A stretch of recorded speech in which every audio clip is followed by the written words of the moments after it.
Hey everybody, it's the coach, and this is Madden 20 on EA Sports. On tap, we've got what should be a fairly intriguing matchup between the San Francisco 49ers and the Cincinnati Bengals. With that, let's get up to Cincinnati for the home opener. Standing by, Brandon Godden and Charles Davis. From the banks of the Ohio River, there's a look at Paul Brown Stadium here in Cincinnati, Ohio.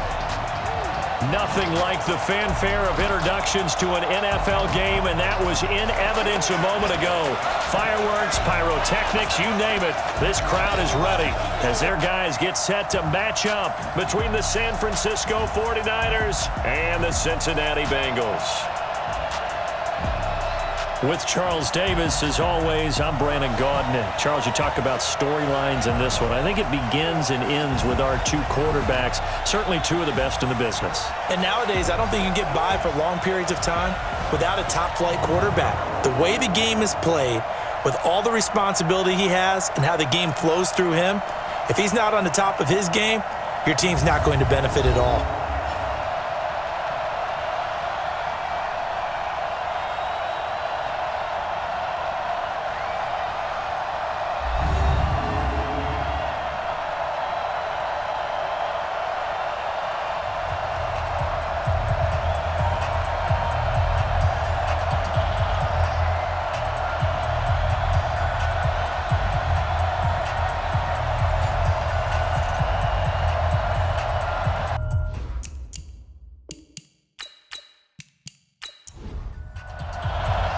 Two teams here, each off to 1-0 starts as this one is underway on EA Sports.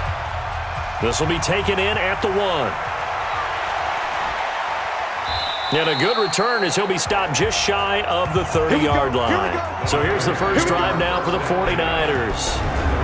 And trotting out there, their tall quarterback standing at 6'5".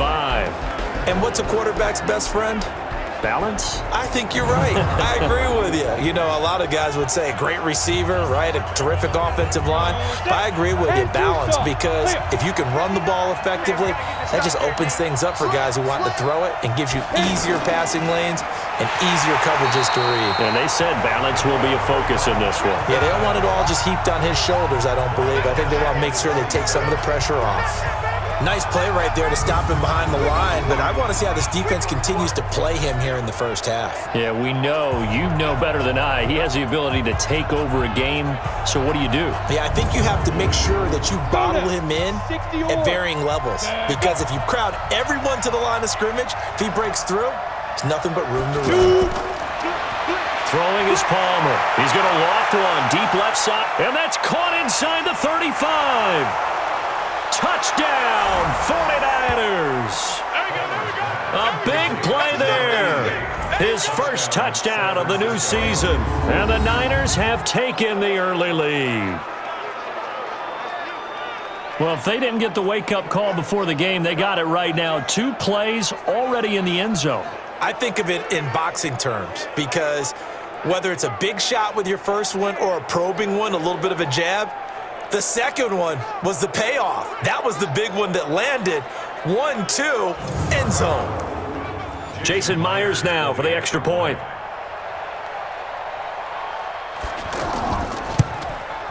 And the 49ers grab a 7-0 lead.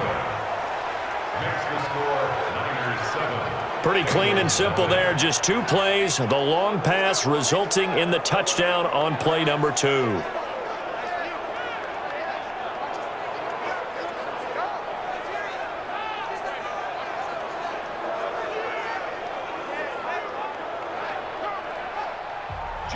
And after the touchdown, here's Myers to boot it away. This fielded at the 2. And it's a pretty good return here as he'll get it up to the 29-yard line. Here come the Bengals to take over. And a glance here at their quarterback standing 6'3". What I enjoyed this week is that you asked to talk to his offensive center before the game and find out a little bit more about him. And what the relationship is. And that was a pretty positive story, wasn't it? Yeah, and really what I took away from that is just how it has permeated throughout the entire offensive line, the relationship they've had. It's really a group that's in sync. They care about him. That's the thing. They really care. And when you care that much, you're going to play that much harder for him and give him a better chance to lead the team to wins. The numbers for Williams a week ago: 22 carries, 71 yards, and a touchdown. That's a good start to the season. They got the win, and they were able to establish a good running game. Nothing that just blew people away, but a nice, solid base to get things started. And they expect that to get tuned up and get better as the season moves on. And he'll bring it up here to right at the 40-yard line. A gain of just a yard, but it's a first down. I know what you're thinking out there. I know a lot of you are thinking, take a shot downfield. It's a great spot for it. I'd say maybe later in the game, definitely in the second half. But right now, I think they were just trying to get some momentum there. Get a first down, pick it up, and keep moving. They'll get 14 on that one. Good for a Bengal first down. I don't care who you put. He's going to be a handful in one-on-one throws. Yeah, right now, you're right. They're in man-to-man. Maybe needs some safety help. I would say that'd be a good idea. Double team him somehow. I'm going to have to make someone else beat me rather than let him shred my defense. The last run got a couple. Here's 2nd and 8.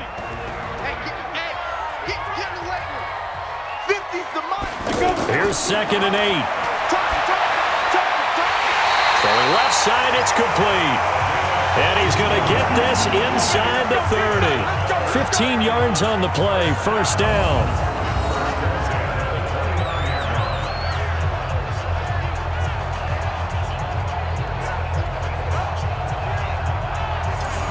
Ready? Rip right. Right. He's tight right here. He's tight on the right. Hey. Big grip. On first down, Bradshaw. Over the middle, he's got Biletnikoff. And inside the 20 before he's brought down. Another nice gain, 13 yards that time, and another first down. This drive, it's been a good mix. 3 passing plays, 3 runs, hitting on all 3 of those passes, and the last one putting him in the red zone. So wouldn't you think play action right here? Because you've got the ability and had the ability to run it and throw it. Go play action and take your shot at the end zone.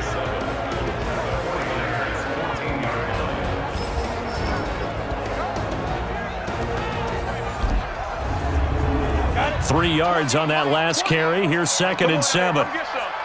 Come get some. Come on here. Come get some. Here's a 2nd and 7. Looking end zone, but it's incomplete. This will be the 8th play of the drive. It's 3rd and 7. From the gun, Bradshaw.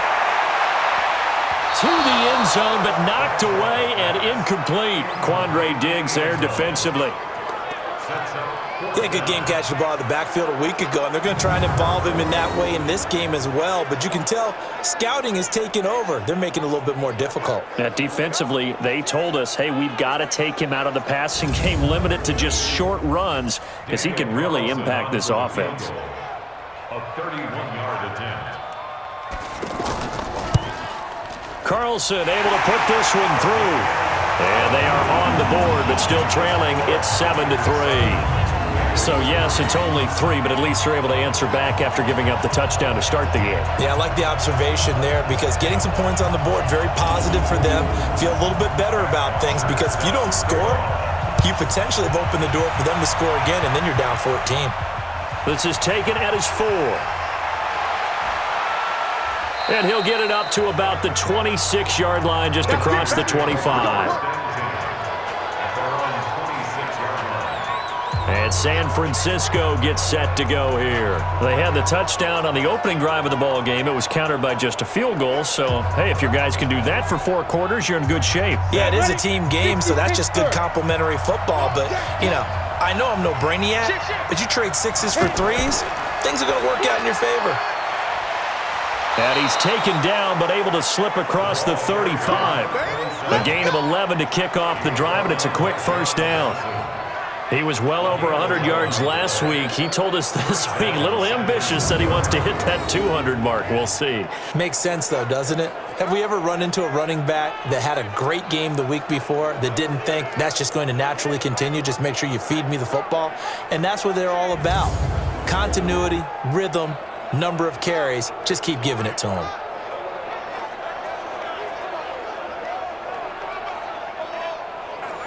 Line of scrimmage, the 37 on 1st and 10. Check pass. Shoot. Play action. It's Palmer. Throw on the right side, complete to Harrison. And he's going to get this down to the 35-yard line. A really good pickup of 28 yards. On that catch, he's already eclipsed 100 yards here in the first quarter. Charles, he's on pace for over 400. And playing with great confidence, isn't he? I think he probably had it coming into the game, and now that he's really come out of the gate this strongly, how'd you like to be in the huddle with him right now? You know he's demanding the football. And guess what? I throw it to him. He's having a fantastic game, and they haven't defended him yet. Let's bring it. They go play action now. Palmer into a double team, and it's intercepted. Picked by Pierre Desir. And this return is going to be halted right around the 28-yard line. So the first interception of his career under center, and you knew it was going to happen sooner or later. It has to. And I know he feels like the world is just tumbling down at this moment, but there's got to be some veteran somewhere, some mentor that's going to tell him, hang in there, my man. Plenty more to come. Keep firing.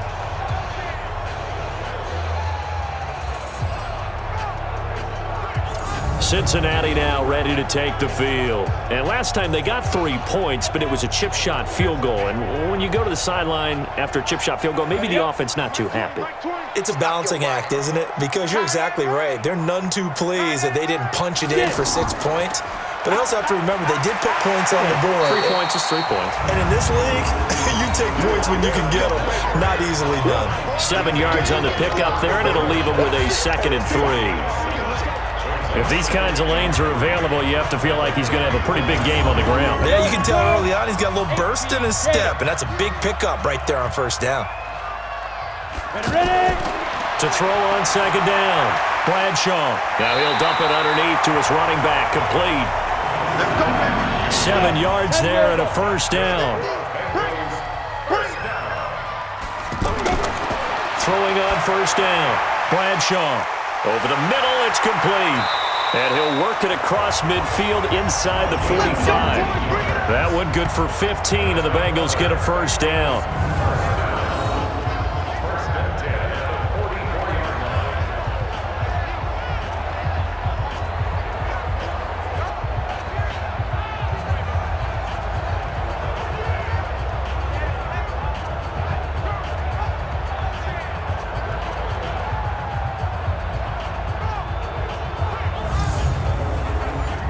So from inside Niner territory now, this is 1st and 10 at the 44-yard line. Ready. Now a handoff. Here's Williams. 2 yards on the carry there. It'll be 2nd down. That's a good play by the guys on the defensive side of the ball. Held him to a gain of 2. And that changes the playbook a little bit now for the guy calling plays. 2nd and 8. Nice. And it's a fumble. And now this is scooped up by the 49ers. And his guys are going to get the football at the 37-yard line.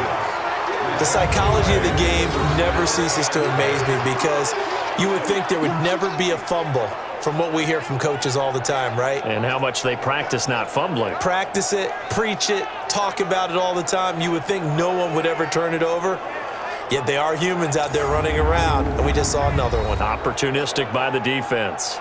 Out on the field now, here come the 49ers. A tale of 2 extremes already in this game. A touchdown pass on their opening drive, followed by an interception last time out. Now, it sounds like things balance out, right? What's that mythological thing that we do? If you have a candy bar, have a diet soda with it, it balances it out. And we know that's not really true, right? Because the interception, that sting lingers a little bit longer. Got to come out now and put together some nice plays.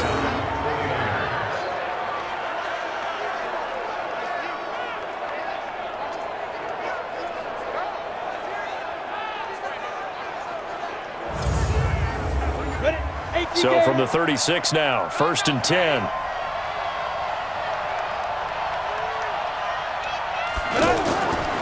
On first down, it's George, and he won't get much. Maybe a couple. Down inside the 35 to the 34.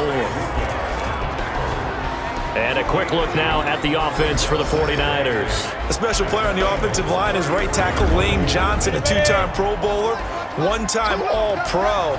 And pass rushers come from everywhere now in the NFL, and he holds them in check on his side and loves to finish off guys in the running game.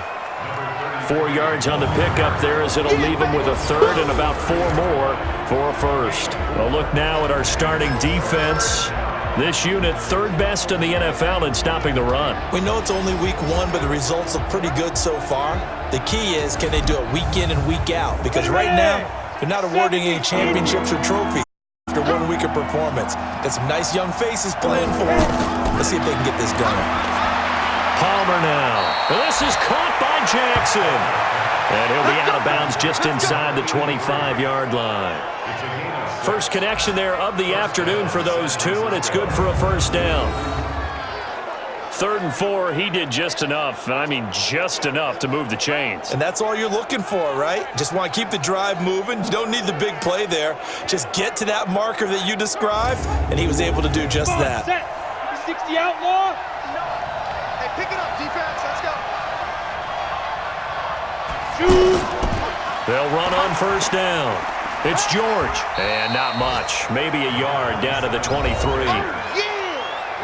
These are his numbers from last week's contest. And Charles, how do you think he ran the football? I thought he definitely had his moments. I did think that they could have utilized him a little bit better, and I'm definitely going to keep an eye on him to see how they're going to use him this week. Here's 2nd and 9, just a yard on that last run. They'll run it now out of the gun. Trying to run inside, but nothing there. Back-to-back stops make it 3rd and 10. That didn't appear to be a run blitz. He just darted in once he saw the run develop.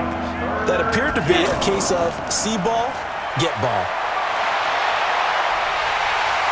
Nowhere to turn here, and he's going to go down. Back at about the 37-yard line. In for the sack, Myles Garrett. Well, that's a pretty darn good start to his season, huh? A sack in the opener, adds a second one here. That tells you about his offseason. He came in determined to have a big year, and it's paying off.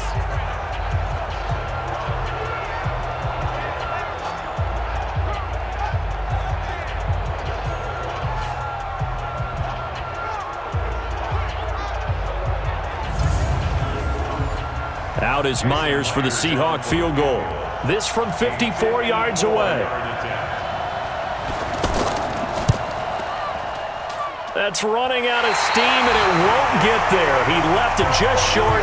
No good. And this score will stay right where it is.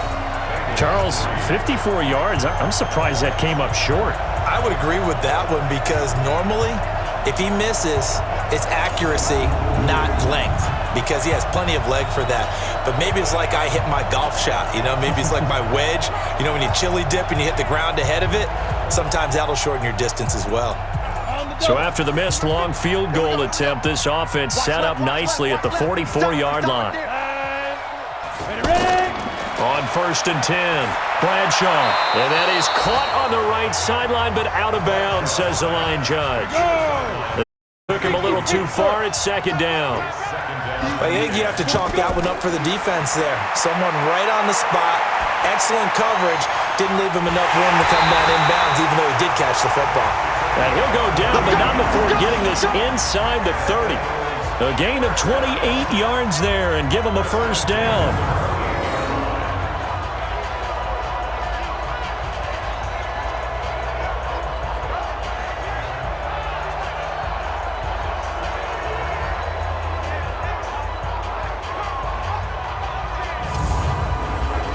This offense finding its legs now. Here's another 1st and 10.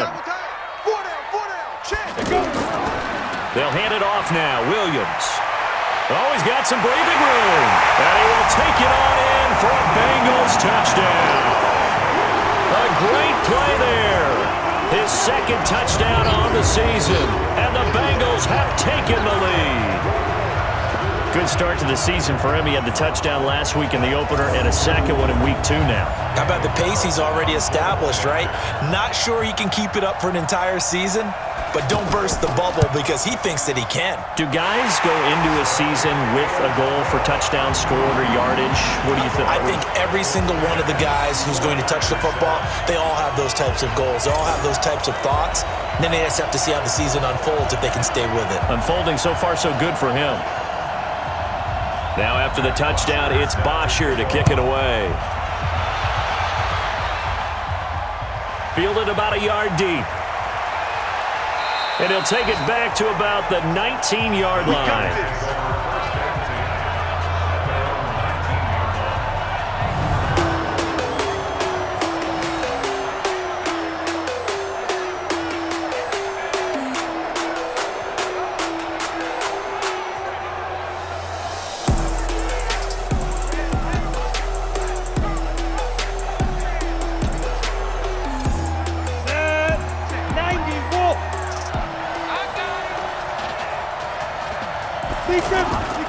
On first down, it's George. And he'll go down at the 26 following a gain of 6. Well, if you're a football guy, that's a pretty run because everyone is in sync right there. Obviously, the guy carrying the ball, but how about the people up front? Leverage, athleticism, they created some nice space for him. So many teams want to throw the ball in this situation nowadays, but I love watching a team that has enough confidence to go ahead and run the football. In that situation, that's almost a tendency breaker. Credit him with a 1-yard gain there to make it 2nd and 9. I do know from experience that when you slow down someone's running game, you're now doing the dictating on defense, and guess what? Now you're getting ready to tee off on their quarterback because they have to throw it all the time. But you still have to be alert for the draws and other plays of that nature to make sure you don't get hurt.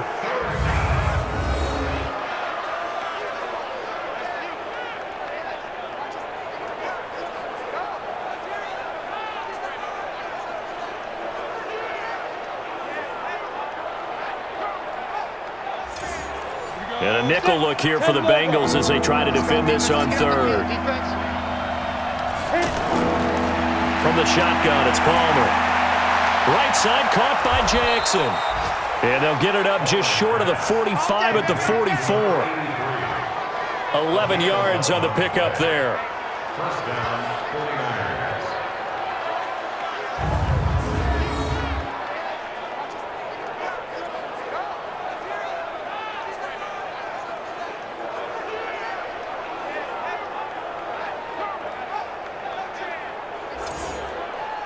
Go now, 30 base. 59. Here we go. Here we go. They'll run on first down. It's George. And that one blown up quickly as he's going to be stopped before he could even get started. But you've told me before, it's great to be an athlete. A lot of great athletes out there. It's good to have instincts, and he has those. I would take those above athleticism in a lot of cases because if you know where the ball's going, before anyone else can get there and block you, you can make up for a lack of athleticism by being in the right spot at the right time. And took him down in the backfield with those instincts. And he takes this up right near the 45-yard line. On the ready. They just keep trying, but so far, finding no room for him to run. None whatsoever. In fact, you run the numbers. He's under 3 yards a carry. Into heavy traffic, and it's intercepted. John Johnson with the INT, and he's just across midfield and down at the 49-yard line. You don't see this often. A quarterback of his caliber, 2 first-half interceptions. It's absolutely surprising because it happens so rarely. You're searching for what reason, what's going on out there. It's not just maybe the defense is playing well. Is his horoscope off? His biorhythms? What is it? You went horoscope on us, Davis. Well, I was thinking maybe REM sleep was off. I'm trying to come up with something. Anything, right? There again is the running back as he trots onto the field. We're in the 2nd quarter. They've got the lead. The lead, though, not so much because of the ground game, because of their air attack, Charles. So what they're seeing so far is the possibility of things loosening up later in the ground game. through the air first. Maybe they have to start respecting that even more as the game goes on, and then there will be running lanes to find later. Yeah, try to get him more involved here on this drive maybe. The first play of the drive there is incomplete. By the way, I got to apologize because I just realized for about the last 4 or 5 plays I'm eking over into your territory up here in the booth. My bad. I'm going to get back over to my spot. Yeah, we're not talking about our on-air commentary. I mean, what is all this extra paper? I mean, this is unusual for you. My bad. Normally you run a really tight ship. What's going on here? Just like that incomplete pass, I'm going to try to tighten things up here for this next play. There goes a deep ball, end zone. And that'll wind up incomplete. Bold play call there. Now it's 4th down.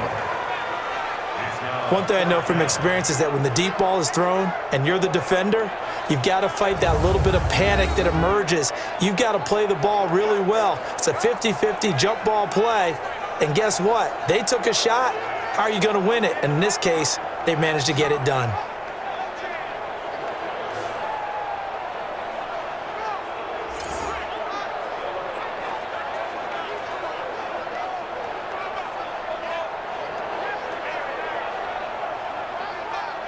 On 4th down, here's Matt Bosher on the punt. He punted 5 times in the win last week as this one's away. And that is much too long. That's into the end zone for a touchback. The San Francisco offense getting their last-minute instructions before they take over here. And following the interception, just any interception, are you a little bit more cautious when you start that next drive, or no, you just throw that out the window? I think you are. I don't think that there's any way you can run back out there and go, totally didn't affect me. Let's just go ahead and be loose with the football again. You're going to take care of it, but you have to be careful about being too cautious because now you can't run any offense at all. Still want to attack. We'll see how they attack them here. They're throwing to start the drive, but that one incomplete. On 2nd down now, it's George. They'll wind up getting 10 back as that sets them up for 3rd down. So from 2nd and long, now we go to 3rd and very manageable. Yeah, they love that phrase, don't they? Because as an offensive coordinator, you can keep people a little bit off balance and guessing because you... And for the 3rd time here in this half, it's intercepted. Picked up by John Johnson. And a very good return as he takes us all the way up to the 35-yard line. So that's back-to-back drives where they're throwing an interception. Ordinarily, we look at the offense and say, what's going on with your scheme? Maybe we should look at the defense and just give them a whole lot of credit. They've got them frustrated right now.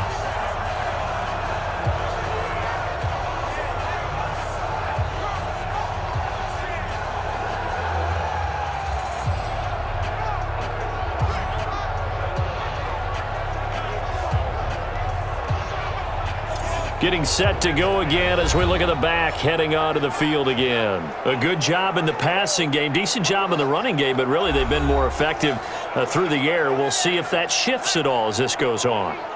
Thus far, it feels like they're calling this game in reverse. Normally you run to set up the pass.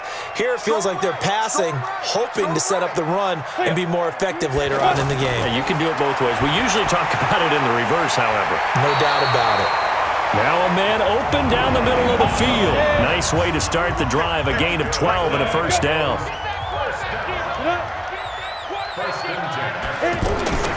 Now a 1st down carry. It's Williams. He'll be taken down at the 48 for a pickup of 2 yards. I know the scouting report on him is that he doesn't possess the eye discipline to be an elite linebacker. What that means is his ability to read, react, and make a play. But on that one, he looked like one of those guys.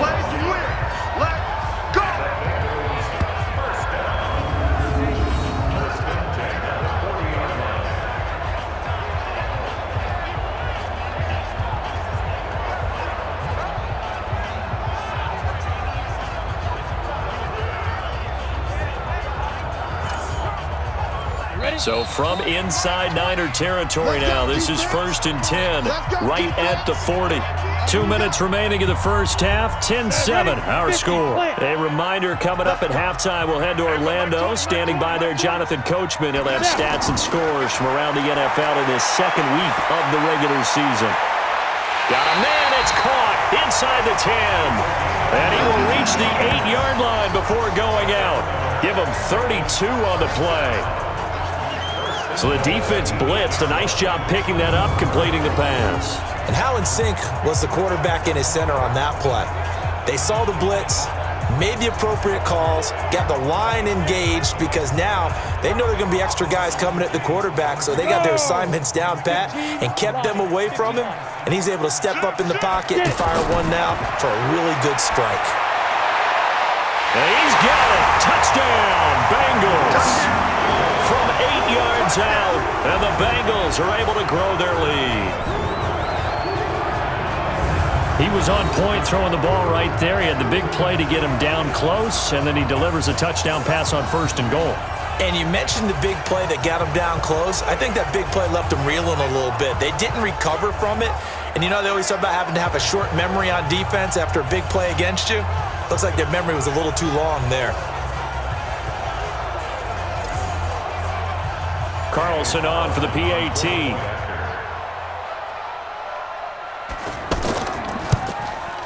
It's good to make it 17-7.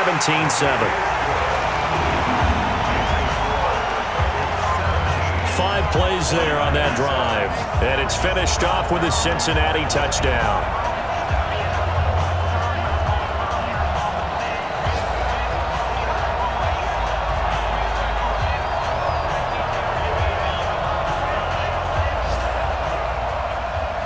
Now after the touchdown, it's Bosher to kick it away. This is taken at the 3. And not a bad return here. He gets it out to the 25-yard line. Let's go! Let's go! And San Francisco gets set to go here. They find themselves down 17-7 as they start this drive 1st and 10. 60 Pittsburgh. Ready? Trying to shake off the interception. He'll look to throw. Looking for his running back, and he's got him. No gain, and it's 2nd down. The 49ers moving hastily. They're scurrying to the line. And that's when it's fun to play defense. When you're able to diagnose a play right from the beginning, get all your guys to the football, and throw the play, that's when you have a lot of fun playing on that side of the ball. And he'll be taken down by the Bengal pressure. The 49ers now going to use the first of their timeouts as the stoppage will come with a little under a minute to go in this first half. Now it's Palmer. Now he'll dump it underneath to his running back, complete. Now San Francisco going to call their 2nd timeout as they get the stoppage with a little over 50 seconds to go in the first half. Neutral zone infraction, defense.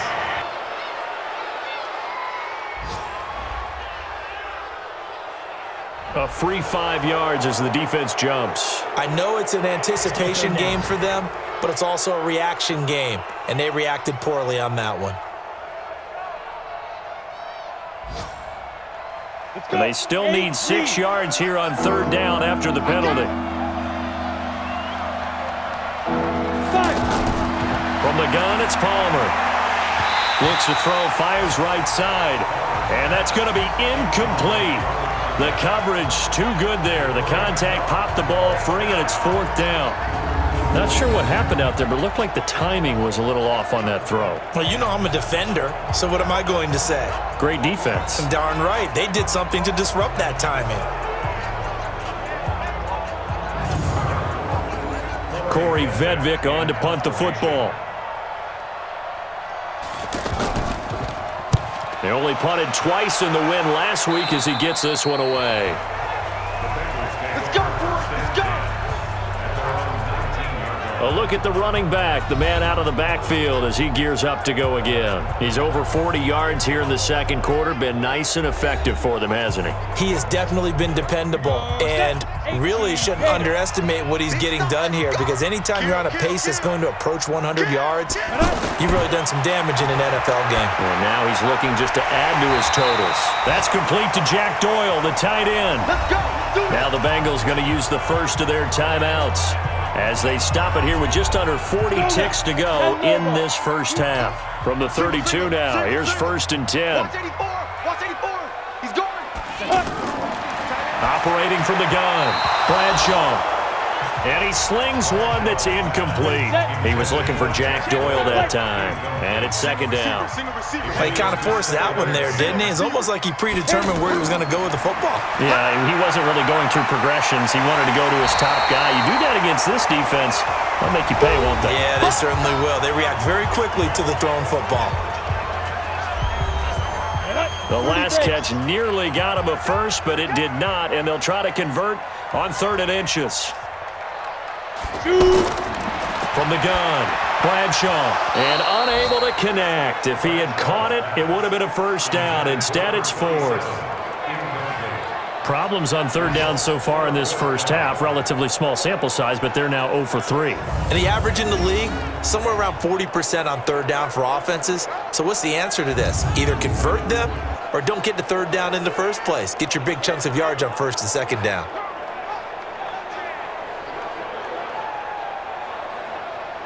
Here's Matt Bosher now, as he'll kick it away for the 2nd time.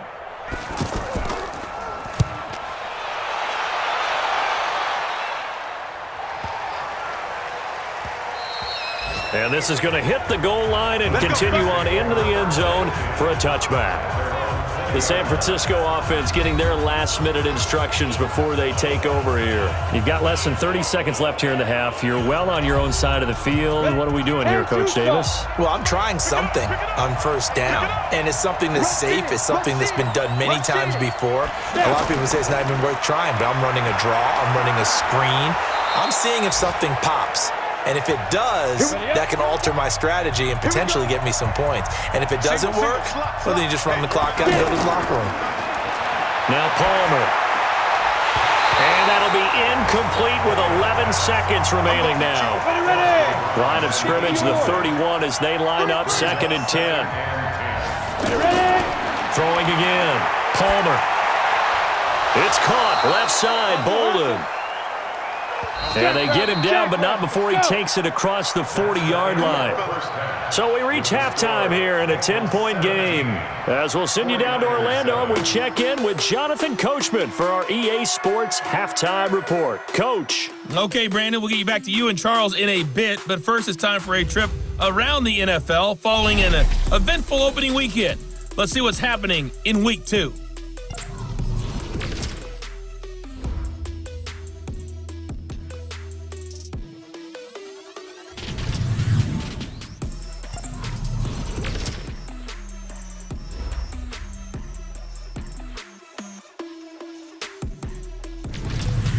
Lastly, let's check on one final game for you. And you can see they are scoreless as they play the 2nd quarter.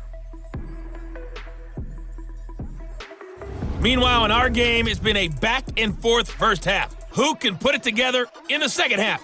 For the answer, we turn it back over to our broadcast team of Brandon Godden and Charles Davis.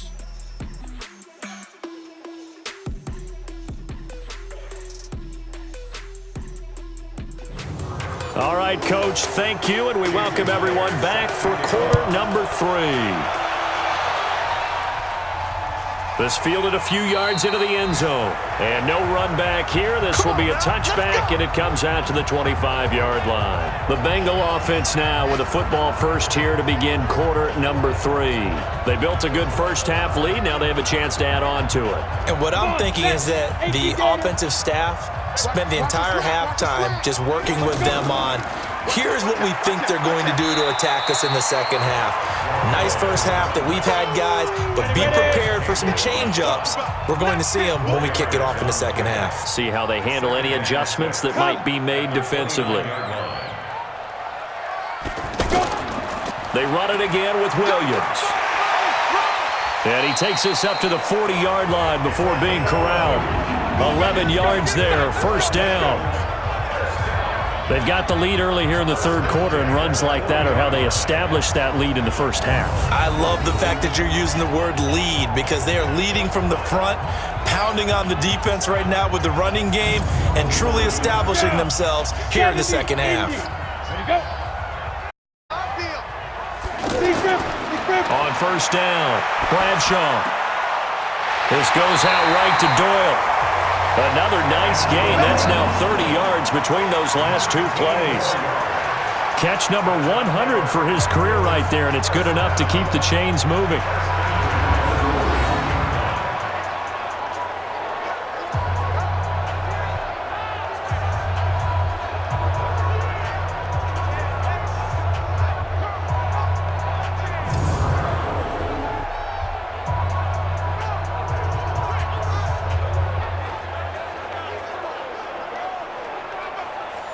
So from inside Niner territory now, this is 1st and 10 at the 41.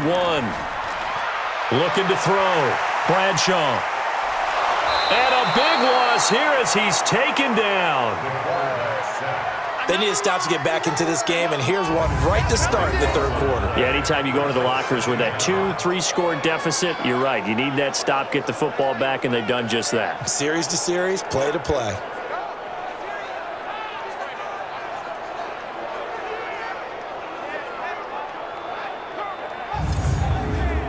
So after the sack, a scenario you certainly don't work on too often. 2nd and 24. Back to throw. Bradshaw. And he's able to take it across midfield before going out of bounds. The reception good for 7. It's 3rd down. Timing is everything, and they work on this cut all the time. They work on all the timing patterns, and this time it paid off for them. Worked him to the center of the field, cut it to the outside, ball's delivered, gets both feet down for the completion. The Bengals on 3rd down, 0 for 3 to this point. They could use a conversion. This is 3rd and 17. Operating from the gun, Bradshaw. And down he goes. The 49ers get there. And we say it all the time, have to be able to get rid of the ball sooner than that. You have to help your offensive line out. They're going to protect you as best they can. And if you're getting 3 to 5 seconds to throw the ball, they're doing a really nice job. But when you hold it and give up a sack, you're really almost discrediting their work.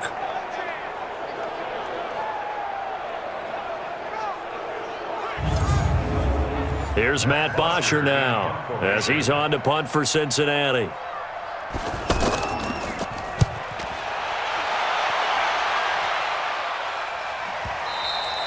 And this will hit just beyond the goal line as it's into the end zone for a touchback. Here he is, the man taking the snaps under center, heading out for the next possession. So with the 3 interceptions, how does he erase those from his mind and just focus on this drive? I think he may need some help from the coaching staff. Maybe the offensive coordinator says, okay, let's do a few of the shorter throws, quick rhythm throws where the ball's out of his hand quickly into a receiver before the defense can react. Maybe not take so many shots downfield, just in case. Get your confidence back up, and then later on, you expand the targets again. Yeah, the KISS method. Keep it simple, stupid. Right? I love it. I love it. You know, despite the scoreline, I think they've got to like where they are here. They're on the road and just one big play away from getting right back in this game. I'm going to follow right along with you because the spot they're in now is a credit to their defense. They've kept them in it by making the plays that they've made, and that just means you're one big score away from being right back there. Now the question is, can this offense step up and make that play? Because that's been an issue for them in this game. And this will leave them a yard short. Nice pickup of 9 yards on 1st down. Playing against a 3-4 front is really challenging for offensive linemen because they can do so many different things. But when you're running the football, if you can rush coming, and he's taken down.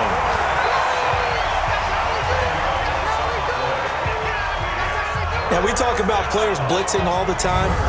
I often laugh and sometimes call it just straight-ahead pursuit.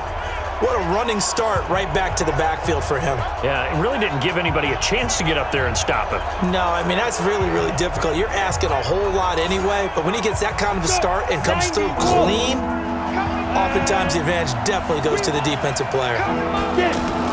On 3rd down, Palmer. Under pressure again, and down he goes again. Stephon Tuitt able to shake free and get home for the sack. Great job defensively. I think he was trying to go through his progressions, find someone to get rid of the football. Before he knew it, he was on his back. So that just brings us right back to what you said in the beginning. A great job defensively. Nowhere to go with the football. That led to the sack.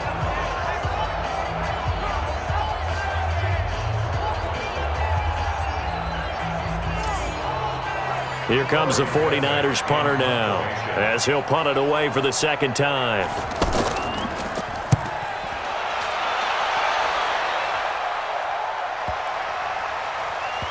And a nice job here to down this one right on the 5-yard line.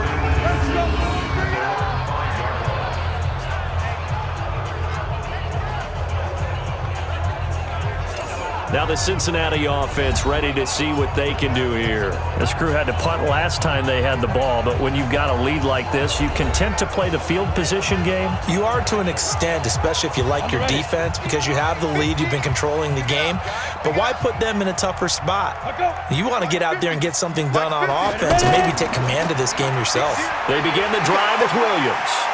And space opened up a bit. He's able to take this up past the 10. A solid run on first down. Gain of 7 leaves him with a 2nd and 3. I think they're ahead of schedule now after that run. They might be bold with this second down call after that type of a game. Now this one to his tight end out on the right side. And they're going to get this beyond the 40 before he's taken down. Getting it to him in space pays off big time. That winds up going for 31. Well, from an offense's perspective, that sure was pretty because the corner route, it's extremely difficult to defend from my perspective. What we just saw there, is that sort of the evolution of the tight end position? Yeah, I think it is because more and more, tight ends are being treated like wide receivers. These are some agile players who can make a play in any spot on the field. Just like that, out of danger and up past the 40 now for 1st and 10. Looking to throw. Bradshaw.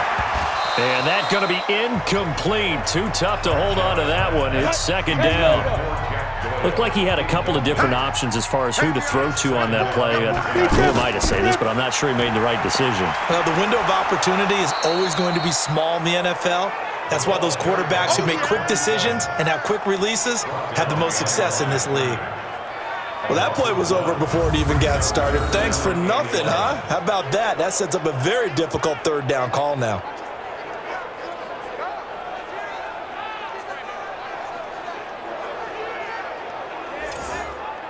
And the Bengals on 3rd down. Not good. 0 for 4 thus far. This is 3rd and 11.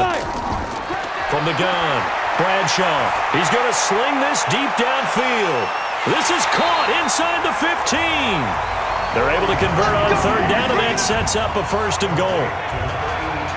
Well, make that now 2 completions for him on this drive, and these aren't ordinary completions. They're big ones. Yeah, these are the types that make a secondary talk to each other and not in a good way, oftentimes pointing fingers. Hey, who's got him? Someone cover it. That type of indecision can open up to even more big plays.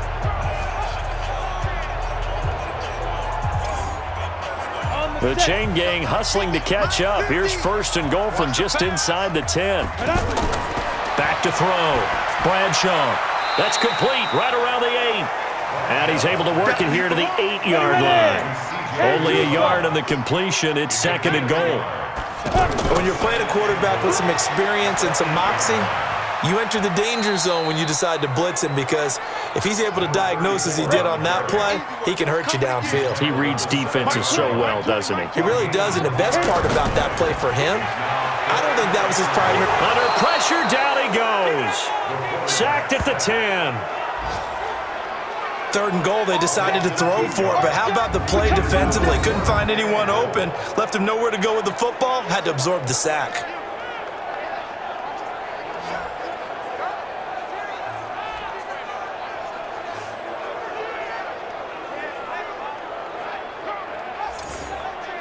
So out comes a field goal team now for the 2nd time here today. A 27-yard attempt. The kick by Carlson is good. And that will open the lead up now to 20-7. They had it first and goal, 3 attempts, couldn't get it in, so they settle for 3. Yeah, the field tends to shrink a little bit the closer you get to the goal line, doesn't it? It doesn't sound right. It sounds a little counterintuitive. But you run out of space to run the deep routes, so they can just sit on the shorter stuff if you're going to throw it. If you want to run it, there's just not as much space. They end up having to take 3 there. And he's up past the 20 to the 22-yard line.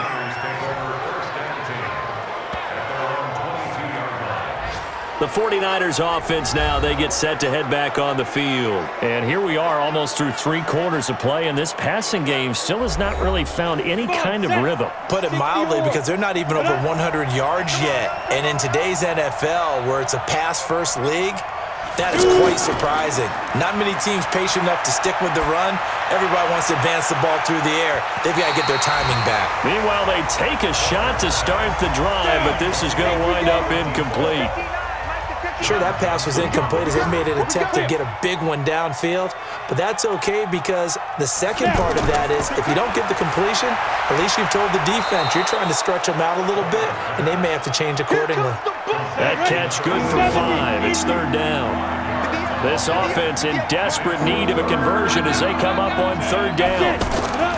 Out of the gun, Palmer. He's got Harrison left side complete. And that one goes incomplete on the drop.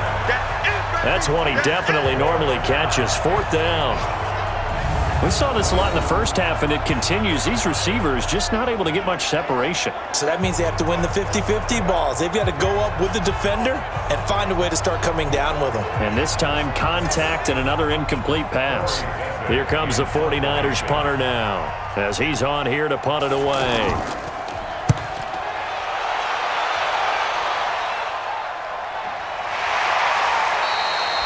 So a change of possession here on the punt. And the Bengals will take over here 1st and 10.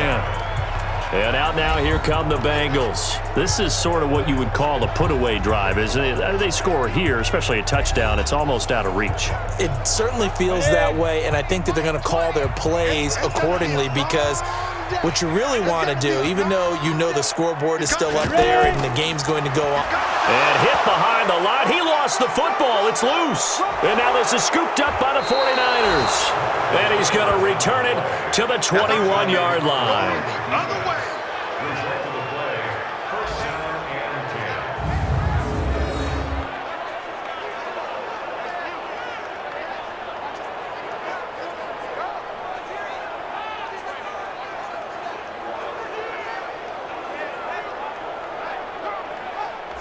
The 49ers offense making its way back out there. And they're coming off a 3-and-out, my friend. I think they've got to look at that play sheet and go to a spot that they haven't gone before. Time to shake things up a little bit to try and get this offense moving. Okay, so how do you do that? How do you shake things up? You look at what you've called before, realize it hasn't worked Go to so something well, else. and maybe try and find one of those special plays from one of your better players, and maybe try and hit something big and get things going in the excitement area.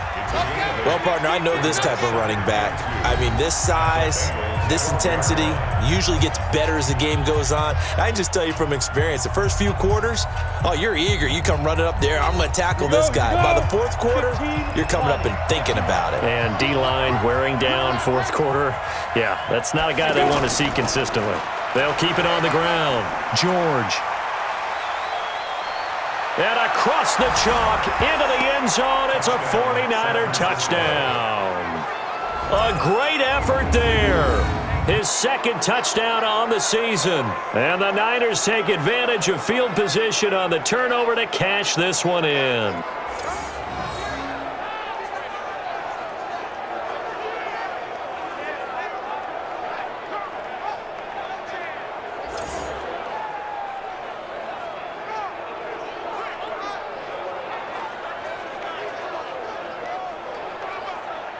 The extra point now coming from Myers.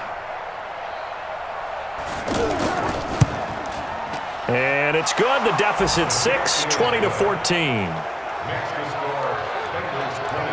A nice tidy little drive there, getting the ball in excellent field position and only one play to score it.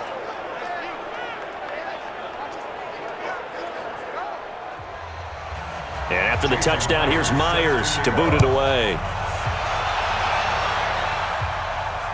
That'll be taken in the end zone. And he'll elect not to return this one, so they'll bring it out to the 25 on the touchback. The Bengals getting set to go. Now, Charles, of course, you got to remember, last possession they fumbled. It led to a touchdown. One-score game here. Got to be careful. And this is where coaching and training really comes into play, doesn't it? What does everyone say after an error? Next play. Move on. Next drive. That mantra has to come to the front. They've got to take care of business right here and act like the last series just didn't happen. It's a loss of 2 there, bringing up second down. This defense starting to buckle down when they need to, and right now they're winning this fourth quarter, losing the game, but they're winning in the fourth quarter. And what a fine line it is about what they're trying to get done, because they're down, so they obviously need the football, need a score, but they can't be so aggressive as to give up their edge, their gaps, and have the offense hit them with a big play. Looking to throw on second down. Bradshaw. Throw left side, completion to Rice. Now the Bengals on third down. They've had their troubles, just 1 for 6. This is third down and 12. Operating from the gun. Bradshaw. Quick hitter here, it's complete. And they'll bring him down at the 27-yard line. They get only 4 that time as that leads us to a fourth down. I hate to surrender the football when you're nursing a slim lead, but they're going to have to punt it away. Trust that defense. It's the right play at this stage of the game as well. You don't need to press it here because you do have that little bit of a cushion, and you count on your D to make it stand up. Here's Matt Bosher now. He's been terrific so far.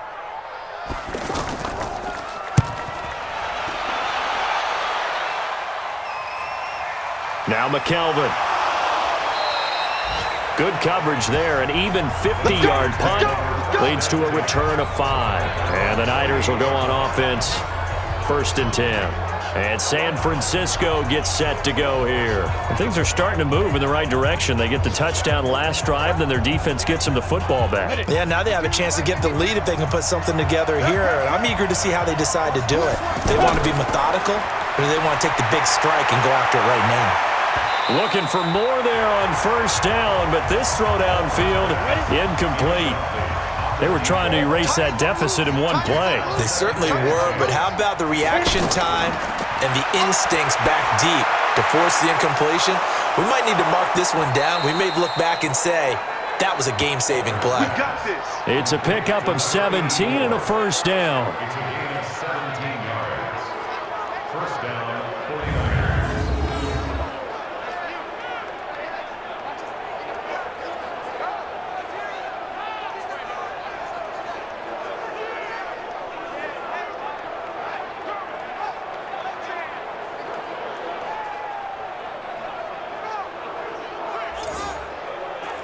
This quarterback now 6 for 6 since coming back out of the locker room. It's 1st and 10. From the gun, Palmer. Complete here to the right to Bolden. And he takes this all the way inside the Cincy 20. 39 yards there, a big one. That could very well be a defining play in this game. A touchdown, that gives them a lead, and they took a major step towards getting there with that big play right there.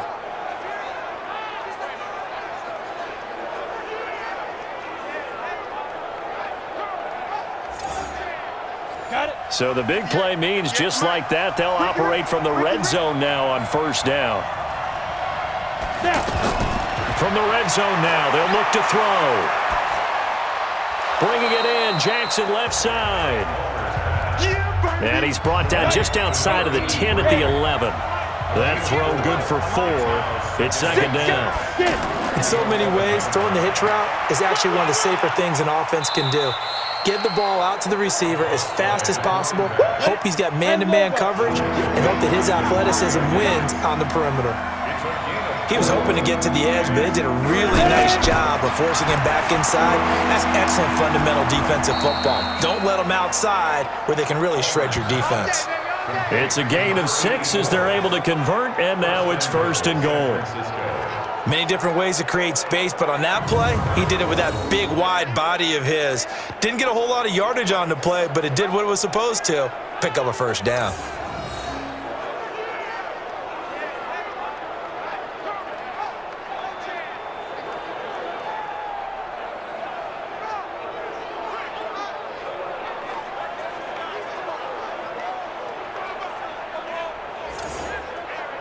They come up on a 1st and goal and most likely 4-down territory as they need a touchdown and the PAT for the lead. And he'll get blown up behind the line of scrimmage, back at the 6. It's a loss of 4 on the 1st down play. Well, it's been the air game that's taken them down on this drive before they finally turned around and handed it off on the last play. And now they're looking for the big boys to get him in the end zone. Couldn't do it there. It'll be interesting to see. Offensive lines had to pass block a lot on this drive. Will they be able to revert and fire out and create some space in the run game? On 2nd down, it's George. And the reinforcements come in as they're going to stop him behind the line. The tally there, -2 yards, brings up 3rd down.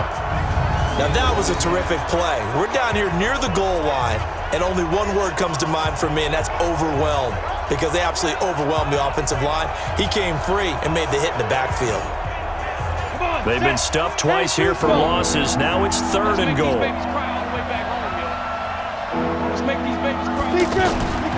Operating from the gun. Palmer toward the pylon, caught.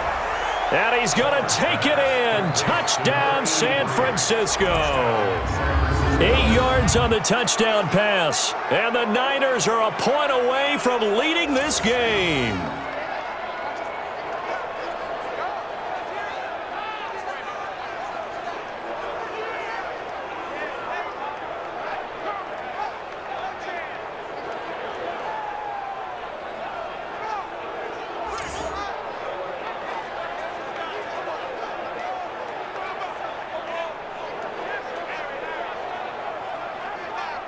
Now Myers for the extra point.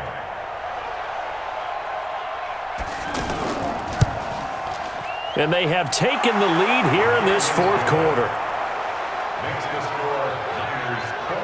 A good drive that time as they go 9 plays in all. And it's polished off by a touchdown for San Francisco.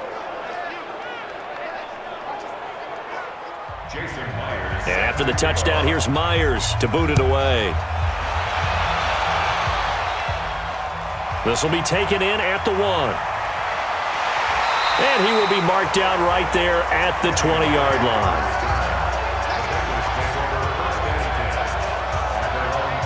Now this Bengals offensive unit ready to see what they can do here. These guys had to punt their last possession, and that's become too familiar of a refrain. Too many of these drives just wound up going nowhere. But you know how in baseball when the pitcher gets a base hit and he's on base, they bring his jacket out to him to keep him warm? A lot of times the punter goes to the sideline, puts on sweatpants or a wrap over his leg to keep it warm. He might need him. Now the Niners get there and bring him down. Now that was just absolute perfect man coverage. Nowhere for them to go with the football. Led to a sack. And that's really difficult to do in today's NFL with all these gazelles running around that you're trying to cover in the secondary.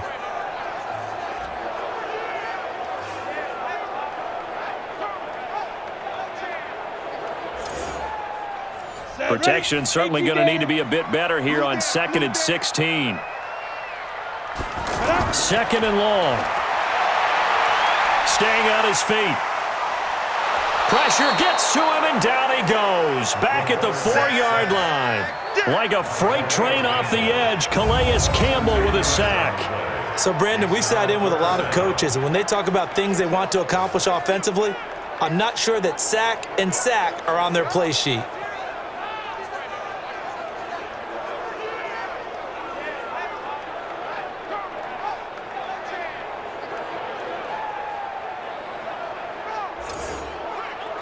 Possibly a turning point. Big play coming. This is 3rd and long. From deep in their own territory, they look to throw. He's going to rifle one deep left. He's got a man complete.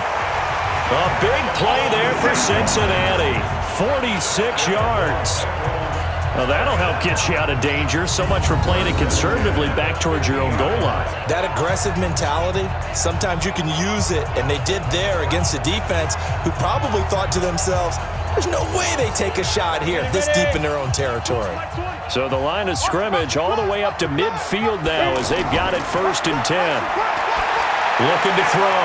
Bradshaw finds the open man. It's Mike Williams. And he'll go down, but not before getting this inside the 30. A good pickup there, a 22. And passing yardage-wise, now up over 350 in this game. Pretty nice performance. Definitely that, which usually means you're putting a lot of pressure on guys trying to cover. If you're a defensive back and they put over 350 yards on you, you've had a long day. The key to everything, if you're doing it without throwing interceptions or turning the ball over. 70. Some good games going on in the early window. This might be the best of the bunch. Throwing on first down, Bradshaw. Throw right side is caught by Bolitnikov. And finally down he goes as they work it inside the 10 to the 7. 2 chunk plays in a row. The last one was over 20 yards, and so is this one.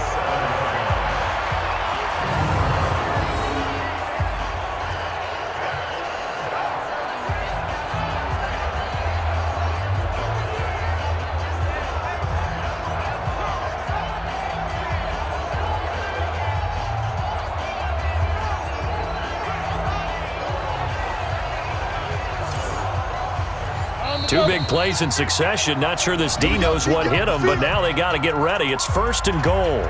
Fourth quarter, 2 minutes on the clock in a tight one-point game.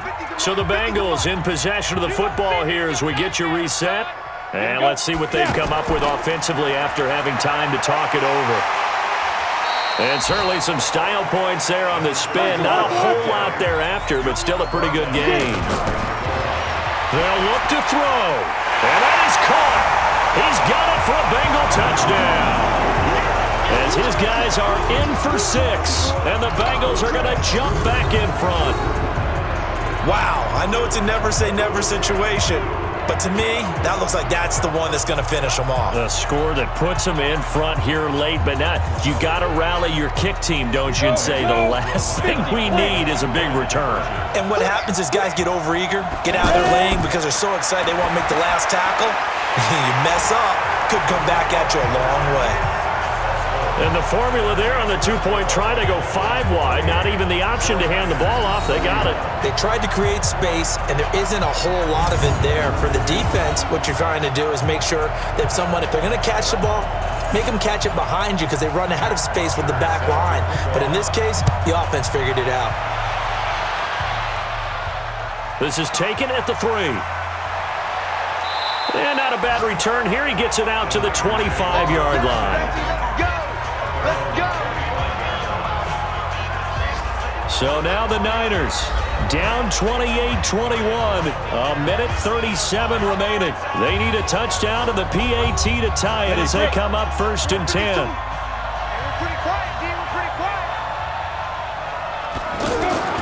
He'll look to throw. He's going to let it fly. And got his man complete. And he'll have it past midfield almost to the 40 before being taken down. Back to throw. The second quarter starts off with a bang as they snag over 30 yards. And incomplete, a drop there in the middle third of the field. That'll bring up second down. Back to throw. I guess you can't be afraid to take those chances late in the game. He tried to fit that one in there. Nice job, though, defensively. But to your point, it was a nice job of knocking the ball away. But you're also right. You can't be afraid to take those chances. That means your guys going downfield to catch the ball, they've got to elevate their game and come down with these in order to keep your offense moving. Face mask. Defense.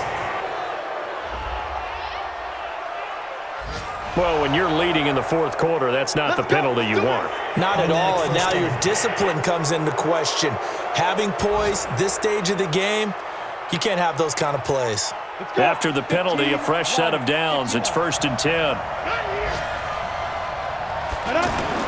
He's back to throw. To the goal line, but it's incomplete. Sammy Watkins, the intended receiver, and that'll bring up second down. Couple extra defensive backs out there in the dime, and because of that, really not many places to throw the football, if any. And typically, what would you want to do against that dime? Run the football. You want to run the ball, but you can't do it in this situation. Not nearly enough time on the clock. You're having to really navigate against a tough defense presented against you. People worry about throwing the out route because often it can get jumped, and that can turn into either an incompletion or an interception. But not on that one. Everything came together, and he catches it and goes over the sideline. The Niners on third down. They're right at about the league average, 40%, 4 for 10. They need just a yard here. It's 3rd and 1. Here's Palmer. And it's caught. It's a touchdown. So they rally here in the final minute, and they're an extra point away from tying this game. And while it appears the heavy lifting was accomplished by scoring the touchdown, they're still down 1. That extra point is not a gimme.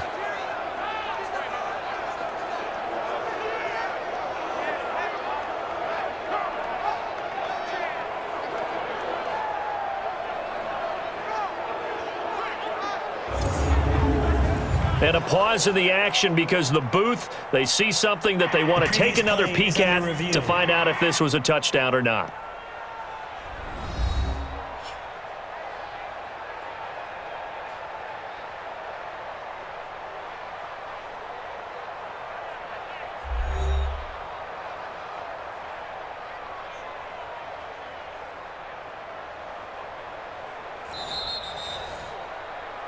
Palmer's pass complete to number 14, Sammy Watkins. Touchdown. It took them an extra look, but they found out it is a touchdown indeed. The official says this one counts. A very important extra point there, up and good. Elsewhere, they're into the 4th at FedEx Field. And the Cowboys have wound up winning that one. A win would be their first of the young season.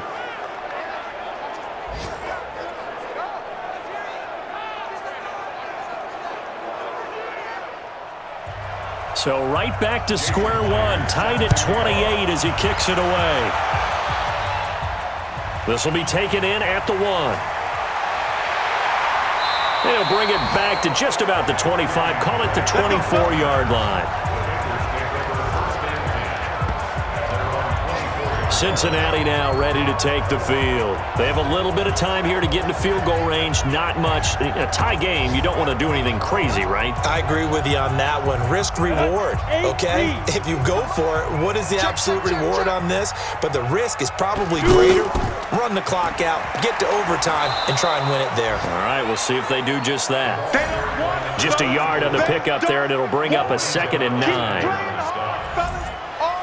The run only got a yard. Here's 2nd and 9. Final whistle blows, and we need some extra time here to decide who will be the victor. 60 minutes, just not enough some days to decide who's going to win the game. And here in overtime, if the team that receives the ball scores a touchdown, it's over. If they don't, we can still have some more football. That's exactly right. If they go down and kick a field goal, the other team gets a possession to either match it or score a touchdown to win the ball game. If both teams kick field goals, the next team to score wins. But if the receiving team throws a pick six or fumbles the ball and it gets picked up by the defense and they score, the game is over at that point. This will be taken in at the 1. And not a bad return here. He gets it out to the 25-yard line. Here we go. The San Francisco offense getting their last-minute instructions before they take over here. They're set for their first drive here in overtime, and this is where the crowd can really become a factor. They've had to battle it all day, but I know what you're saying. In overtime, that gets doubled, doesn't it? At least, because now the crowd really wants to be involved and help their team, and that first drive can dictate the whole thing because they know if this team takes it downfield and scores a touchdown, it's game over. It's been loud in here so far. 23 yards, the final tally. So they come out throwing in the extra session and get a nice hookup right away. Tells you a lot about what a coach feels about his team, doesn't it? That type of a play in overtime, so many people in this situation play not to lose instead of playing to win. That throw there tells you exactly what they're trying to get done. So one play, and they're already just shy of midfield. From the shotgun, it's Palmer. And that time almost intercepted. That would have changed things here in overtime, but instead, 2nd down. I don't want to overhype it, but this is a big early season game, especially in overtime when that can give you a big boost going forward in the season. It certainly can, and I don't think you're overhyping it because cliches go out the window when you start to play overtime. And you're right, the winner of this game now, that's an extra boost moving forward. and it actually is an extra hurt for the team that loses. Now a loose football. The ball comes out, and the Bengals grab it. And they have the football and will set up shop at the 33-yard line. And a costly mistake. Coaches talk so much about ball security, and in overtime, so paramount. Partner, do you ever wonder if maybe they talk about it too much? Too much, yeah. Doesn't seem like you can, but maybe by discussing it time and time again, and you know they overemphasized it here, it almost became self-fulfilling. And any points beat them here. Field goal or a touchdown now. So now the Bengal offensive unit back out onto the field. Their defense did its job, got the stop. All they need is 3, and this is over. Couldn't have done much else other than score themselves and end it. But they turned it back over to them, and now all they need is a field goal to win the game. An excellent job by the defense. Can the offense finish things off? Now part 1 is done, now part 2. Got to give credit where it's due. Really nice defense on that play. The pitch and catch was successful, but not any run after it. 11 yards there, first down. What makes a draw play like that successful? Well, we did see where he made the first wave miss, and that was a big part of it, but a lot of it is just being actors back there, making the defense think it's going to be a pass. Let's get off the field, D. Let's get off the field. On 1st and 10, Bradshaw. Man open left side, it's Williams. And down he goes at the 45 after a pickup of 9. That last catch short of the marker by just a yard leaves him with a very manageable 2nd and 1. On the ground, this is Williams. And he'll go down shy of the 40 at the 41. 2nd and 1 is often an invitation to take the big shot downfield. I bet the offensive lineman said, are you kidding? We just get on our backs and let's go get the first down. They love being physical. Oh, he's going to let this go for the end zone. And this will be caught. Touchdown. They needed overtime to get it done, but put this one in the win column. Partner, a great game that we got to see and making it extra special. Not only did I get 4 quarters with you in this one, I got some overtime, a little whipped cream on top. Look at you, trying to make this whole thing palatable. I just want you to pay for my meal later. You really just wanted 4 quarters what you wanted, but how much fun was that? We had that type of a game where we got us to overtime, and then we get the dramatic ending to finish things off as well. What a game. So for Cincinnati, it's a win here in their home opener as they move to 2-0. And they'll hit the road next week to take on the Buffalo Bills. Meanwhile, for the Niners, they'll fall to 1-1. And they'll get a chance to redeem themselves next week at home against San Francisco. So for our entire crew, alongside Charles Davis, I'm Brandon Gaudin. Thanks for watching, everybody. We'll see you next time.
Can Zeke deke again? It's the coach.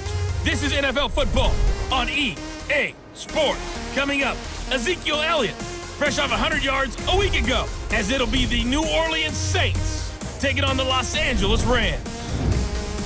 With that, we're off to L.A. for the Rams' home opener in their 3rd season back home. Standing by, Brandon Gaudin and Charles Davis. Coach, thank you much. EA Sports coverage of the NFL brings us to the City of Angels, Los Angeles, California. The scene a few moments ago, here it is. It's unlike any other in sport as both teams made their way out of the tunnel. These folks are fired up as their guys are ready to do battle between the New Orleans Saints and the Los Angeles Rams.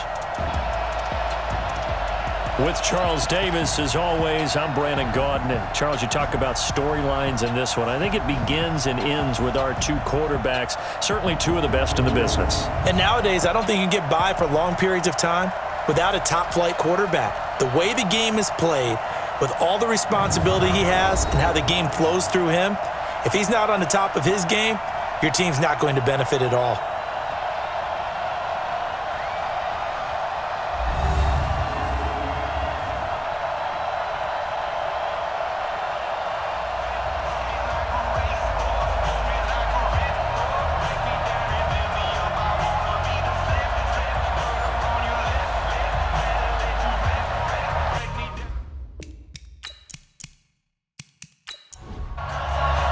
Two teams here fresh off Week 1 victories. Who can keep it going as we're underway on EA Sports? This is fielded at the chalk of the 10. And nice work on the return as they'll start their drive just past the 30-yard line. And here come the Saints for their opening drive. And they will be led out by their 6'3 quarterback. And this could be a whole lot of fun because if his game plan goes into effect early, we're going to see some shots downfield, aren't we? What did he talk to us about? Stretching the field. Wants to open things up for not just his receivers, but for anything underneath. Well, that was the theme, the front page of the sports section. What the columnist write? Possible air raid. So we'll see. Yeah, it's going to be interesting to see how the coaches view that, right? Who gave away the game plan? I think it's pretty obvious, though. That'll help them win. An early statement on the game's first play. 18 yards and a first down. Well, they obviously read man coverage their partner, and he got downfield and broke down the defender. Made him what do you mean by that, Burko? Yeah, he made him think he was going to run a different route. Probably thought he was going to take it upfield. Then he curls back inside for the completion. Now Moon. That's caught over the middle by Hurst. And he goes down, but not before getting this inside the 25. A very solid gain of 27. Not only have they completed a couple on this drive, but they peeled off some pretty good chunks of yardage, too. Absolutely. Great start. Two nice plays in the pass game. Now can they continue to feed off that?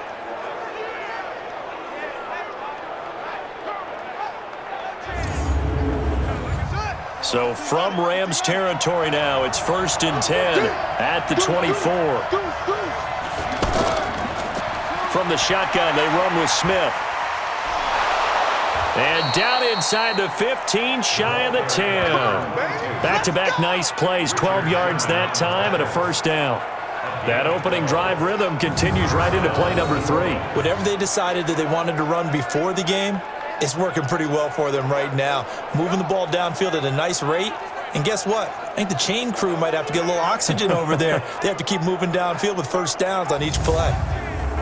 Our game not even 2 minutes old, but a quick red zone opportunity. It's 1st and 10 from the 12. Off the bootleg. Moon. Blitz coming, and down he goes. Getting into the act on the opening drive here with a sack. And remember, they had 5 last week. And they saw that on film, and that meant that they had to get together. Offensive coordinator, quarterbacks coach, offensive line coach, receivers coach, and say, how do we beat this pressure? Because everyone has to win against the defense and get the ball out of the hands of the quarterback very quickly. Got to imagine the pass rush will be equally intense here on 2nd down following the sack. It's 2nd and 18. Here's a give to Smith. And able to push his way forward here for a good little gain. Levante David in on the tackle. And this O-line, it is the lifeblood of the offense. They established the tone. Mean, nasty, physical. They can't wait to get after people. That allows the rest of the offense to feel confident. Throwing on 3rd and long. Moon. And he's got him. It's caught in the end zone. Touchdown, New Orleans. A 16-yard touchdown. And the Saints take it right down the field and score on the opening drive. Well, that's how they envisioned it, get the football to start the game and score it. And I don't know if that was scripted. Was it an audible? Or was it just a play call that they had in their pocket? No matter what, they had the right call on against the right defense, and they end up in the end zone.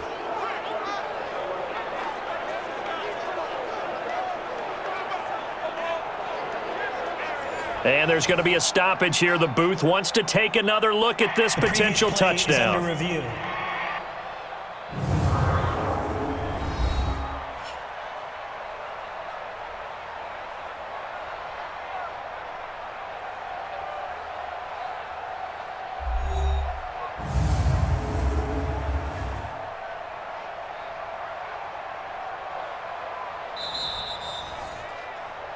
Moon's pass complete to number 83. Touchdown, New Orleans. They had to go to the monitor, get an extra look. That's what the technology is for. And this touchdown will count. Gostkowski with the extra point, and that makes the score 7-0. So the drive there took 6 plays, and it ends with a touchdown for New Orleans.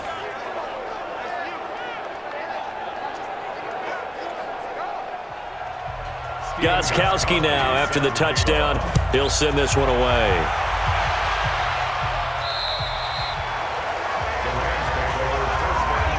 So out come the Rams now for their first possession. And they'll be let out by the man running the show, Charles, their quarterback.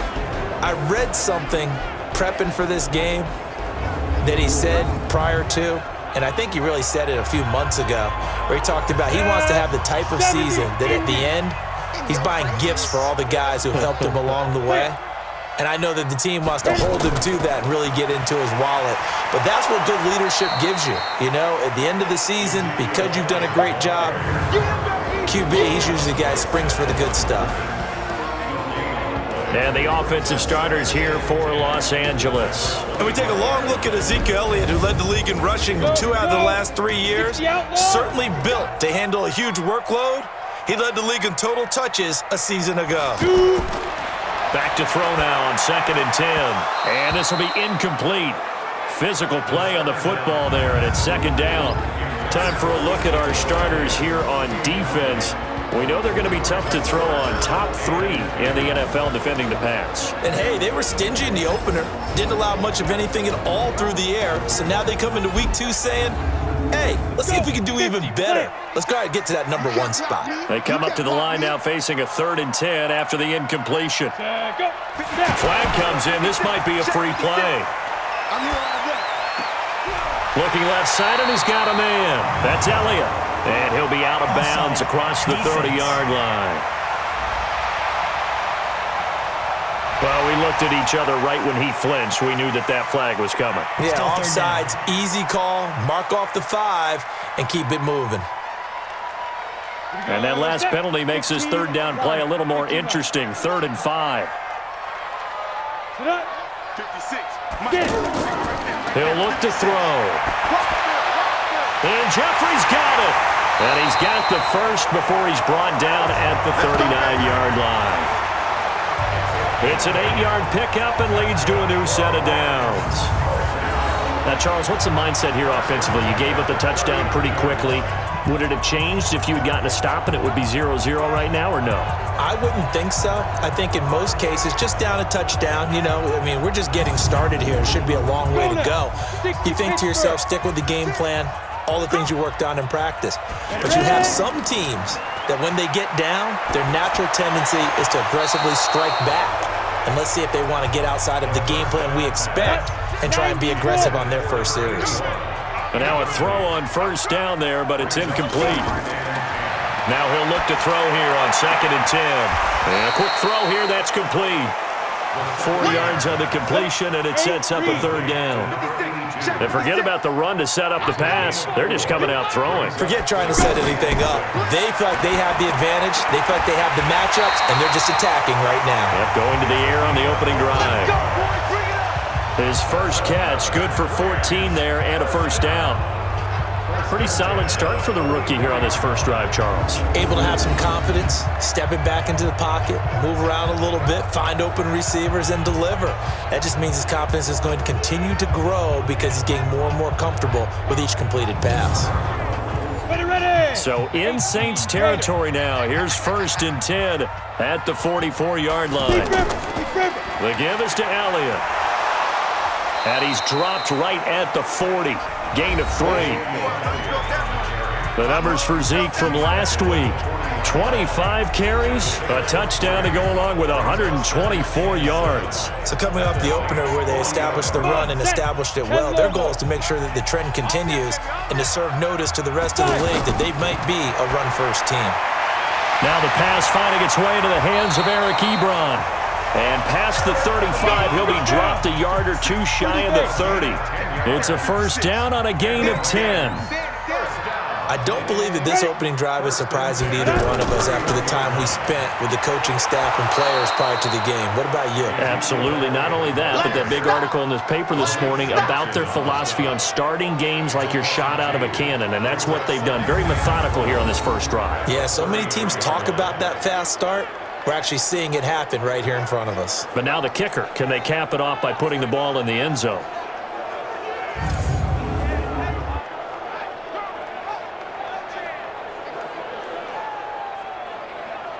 Set, ready? 10-2 start. Check 52.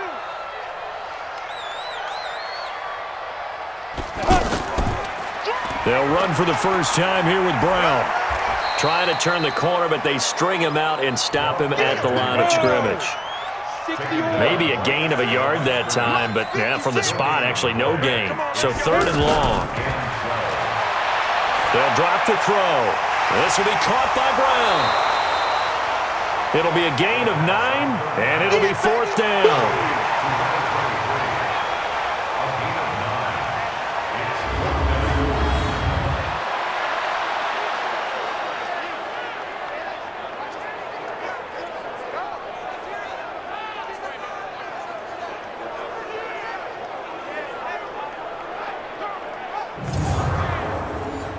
Now Matt Bryant on for the field goal. From the right hash, it's a 41-yard attempt. The kick by Bryant is good. And they are on the board, but still trailing. It's 7-3. A dozen plays on that drive that ends with the field goal. Let's go ahead and break out some of the old chestnuts here, right, partner? Keep the ball in front, rally to it, and make the tackle, right? No big plays given up, no balls over your head. Bend, don't break. Hold on. Chestnuts? You like Come that on. one? What does that mean, break out? That just because you break chestnuts? I'm not sure about that, but I'm just going with why they said that. I have no idea. Let's go, baby. Let's go. Back out onto the field now comes the New Orleans offense. And they'll just simply be looking to build off the confidence of the last time out where they scored a touchdown. And confidence is powerful, isn't it? When you've scored once, you feel like you can go back out there and get it done again. Doesn't matter what the defense throws at them. They feel like they're in a groove right now, and they want to get out there and show it. Yeah, hoping to stay in that groove here this go-around. Moon to throw. Throw right side complete to Carter. And he's out of bounds, able to take this one up to the 35. A gain of 6 there on first. What I love about watching the passing game nowadays is that the one-dimensional receiver is really starting to leave the game. You've got to be able to do it all. Of course, you got to run fast. Of course, you got to catch the ball. But route running savvy and toughness, there's a premium for all of that now. A perfect example right there, Charles, of why they love this rookie runner. And think about how the NFL and the college games are meshing together more and more. You don't have to go to the NFL and learn a new set of skills. What you did in college often makes you ready for the NFL. Mike, 58, right there. 3 bud. Slam. They keep it with Smith on first down. He'll get 3 up to midfield. Time for a look at the defensive starters now for the Rams.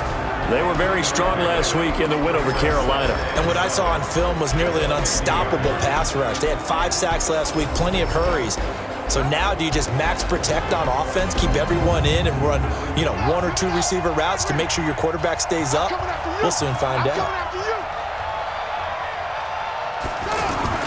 From From the midfield stripe, they'll look to throw. Got his man. It's Eifert. He'll be taken down at the 48 for a pickup of 2 yards. That throw good for only a couple. It brings up third down.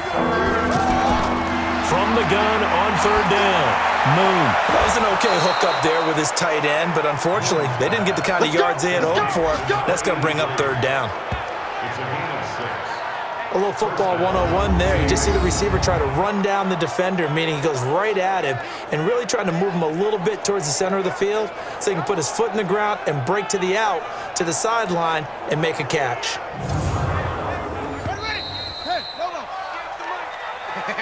After one, 7-3 the score on EA Sports. Ready for the second quarter, and it's our visitors with the football as they've got it with a 1st and 10.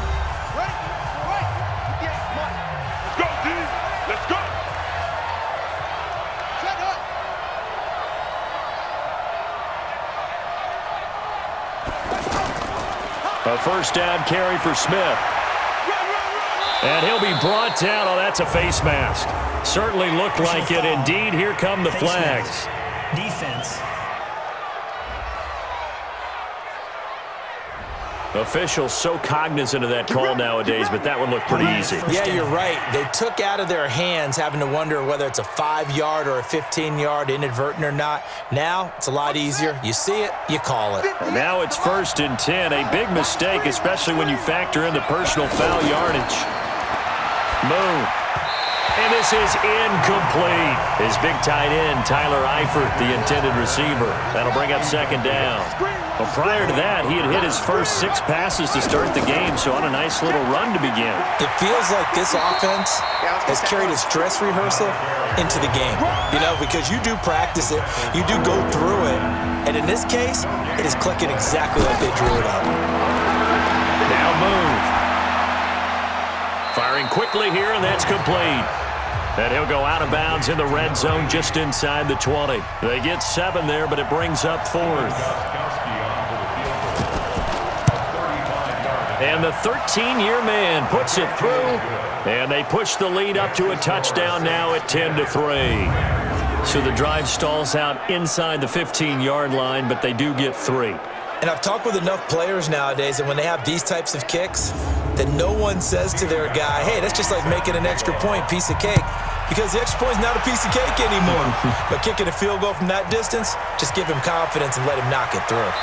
And he'll take it up past the 25 to the 26-yard line.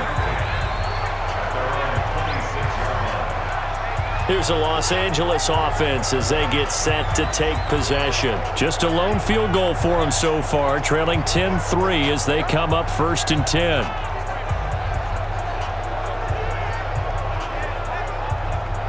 Play 56, play 56. Guys, it's game situation. Let's go. They start on the ground with Elliott. And he'll fight forward to about the 27-yard line. Just a yard on the first down carry, so it's 2nd and 9. The best defensive linemen, they play with great leverage so they can get low and not get bowled over by offensive linemen. They have excellent hands. They can throw people off on a play. We just saw a great example of a really good run stop by a guy playing the defensive tackle position. They're going to look to throw. And he's taken down here by the Saints. Credit the sack to Jonathan Hankins.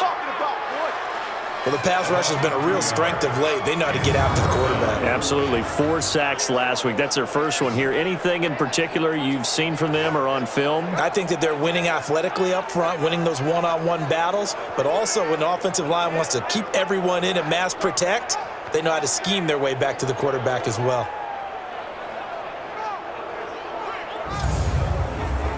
On 4th down, here's Brett Kern to punt the football away. He steps into this one, and this is a rocket.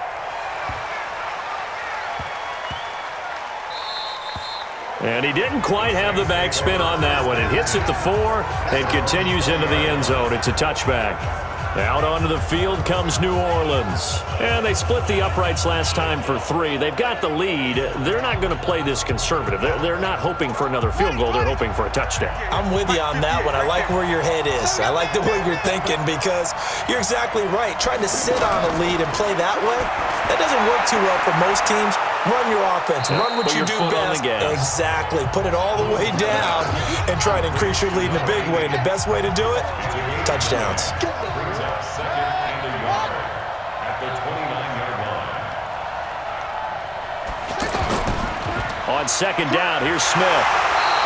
And that play going absolutely nowhere as he's belted before he could get out of the backfield. It'll wind up being a loss of 2, and it'll be third down. That seemed to be linebacking 101 on how to diagnose and stop a run. And what we're doing nowadays is we're taking those former safeties, those bigger guys, and making them linebackers to utilize their speed. He just made an absolute beeline after he diagnosed that play and ended up making a nice tackle on it. They'll try and run forward with Smith. And he won't be close to a first down as he runs into a wall right around the line of scrimmage. Nothing doing on second and third down after that 9-yard gain on first. This defense, tough to run against. And those linebackers, they'll go side to side up the field, and there they get them for no gain. If you can't get linemen upfield to the second level to occupy them, they have a field day just running to the football and putting ball carriers on the ground. Not many yards after contact when they wrap up like that. And he was called on 3 times in the win last week as his first one here's away.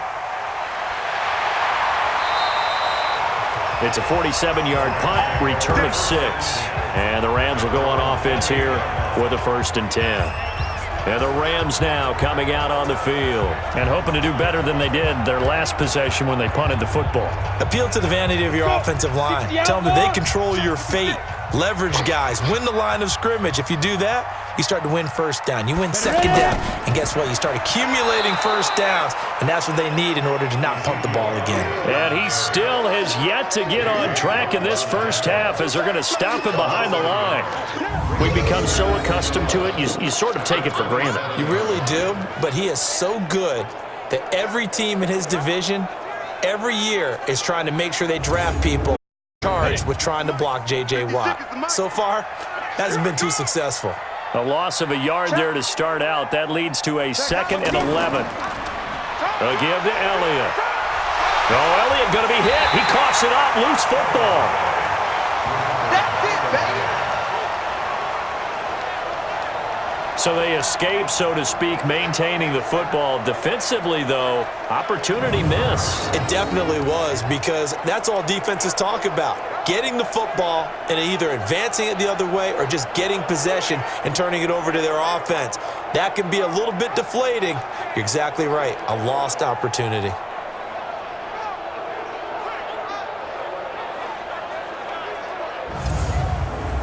They off third down tonight. They've hit 2 for 4 thus far. They're looking at third and a few inches. On play action, they'll throw. He's going to wind up and air it out. He's got it at the 15. Down deep into New Orleans territory.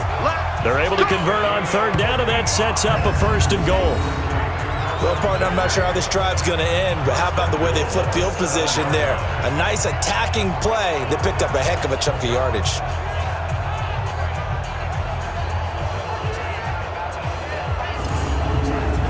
This will be the first red zone opportunity now for the Rams. They've got it 1st and goal at the 7.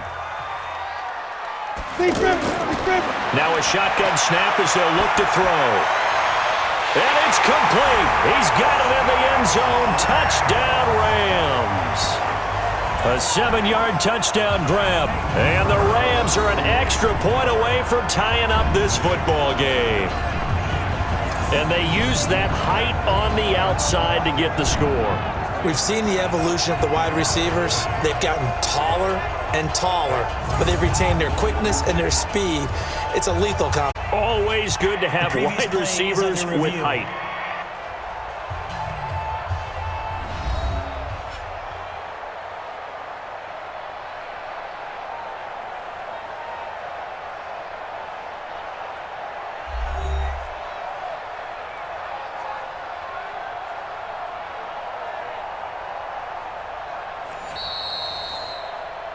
Touchdown, Rams. Matt Bryant on for the extra point.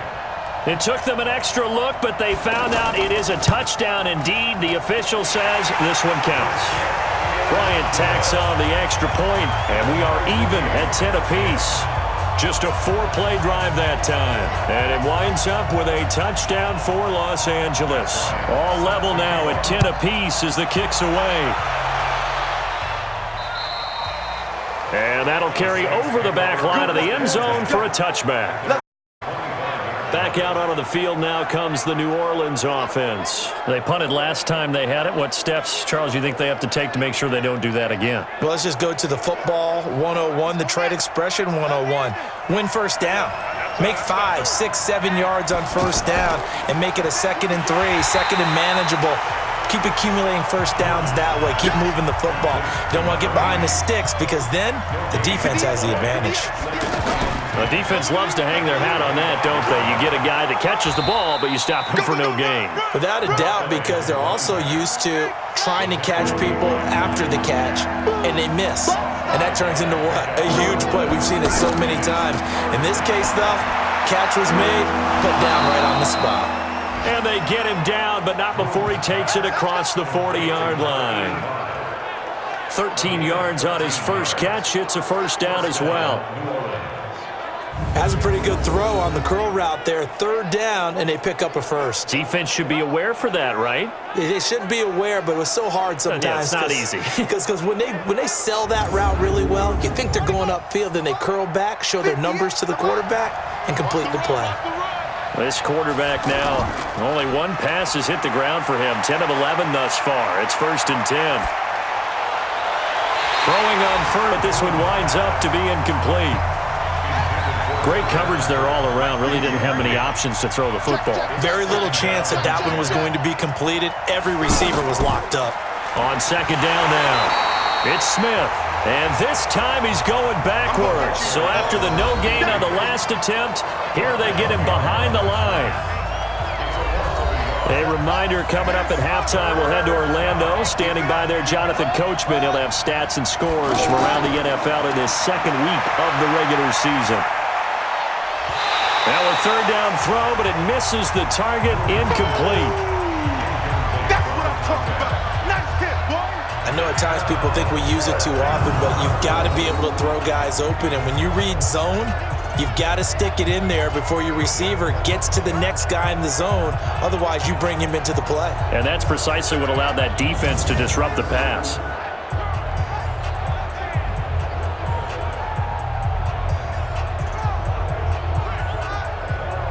Here's Dustin Colquitt now as he's on to punt for New Orleans.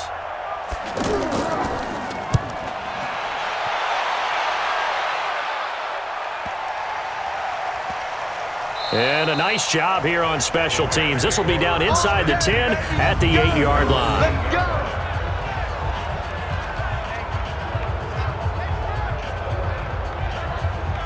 And now out on the field, here comes Los Angeles. The last possession, these guys were able to tie the game with a touchdown, and now they'll have a chance to move out in front. Yeah, let's give a big assist to the defense who got the ball back. The special teams went out there and handled things.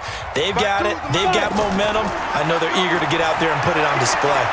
Now a throw right side taken in here to start this drive. 10 yards there to start the drive, and just enough by about the length of the football for a first down.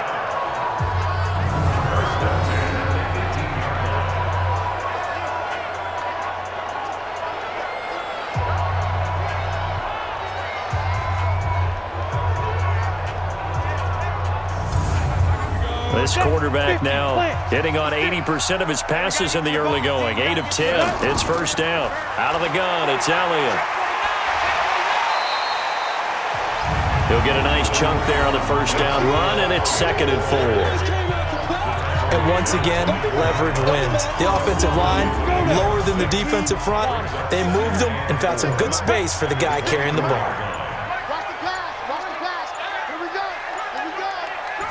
2nd and 4. Quick hitter here, it's complete. The Rams going to go ahead and use the first of their timeouts as the stoppage will come with a little under a minute to go in this first half. Line of scrimmage, the 31 now on 1st and 10. They'll look to throw. He gets it left side to Johnson. A good gain of 12 yards that time. A couple of first downs has the football positioned at the 43 as they come up 1st and 10. Now the Rams will signal for a timeout, their second, as they get the stoppage with just under 50 seconds remaining in half number 1. 2nd and 6. Jeffrey with a catch left side. And he's corralled, but not before getting it inside the 35. 19 yards the pick up there. Move the chains.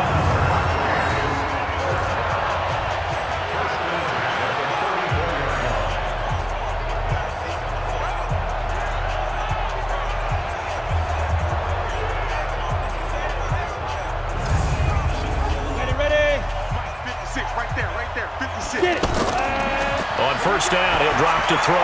Now he'll dump it underneath to his running back, complete. And they'll get this one to about the 20-yard line. The Rams going to be forced to use their 3rd and final timeout as they stop it with 16 seconds to go in half number 1. And Bryant's kick is good. And they will take the lead at 13-10. Now the drive ends in just 3, but they'll take it. Looks like they'll head to the locker room, barring something unfortunate, in front on the scoreboard. Yeah, they may not be jumping up and down and celebrating because they have the lead, but still, any little momentum in a game like this is important to a team, and they'll feel real good about going in and regrouping, knowing that they are out in front. And not wanting to risk anything here late in the half, he'll just take a knee, and they'll bring the football out to the 25. 13 seconds, the time remaining in the half as they come up on first down. And defensively, they're just looking to keep him contained as they're able to get him down. Now a timeout taken. Perhaps a chance for one more quick play and then another timeout if they hurry. We'll see. He's going to lead this for his running back. It's complete. And with just 4 seconds left in this first half, a timeout call. Trying to get one more in here before the quarter breaks. The final shot before break. Moon. Going deep for Eifert. And that'll be incomplete.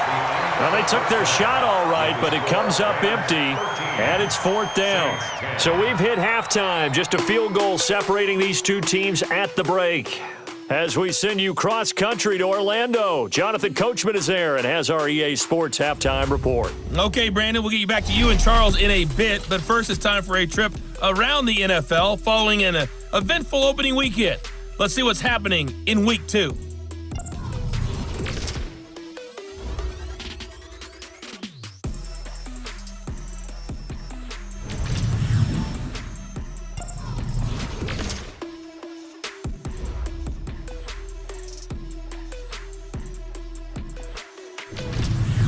Lastly, let's check on one final game for you.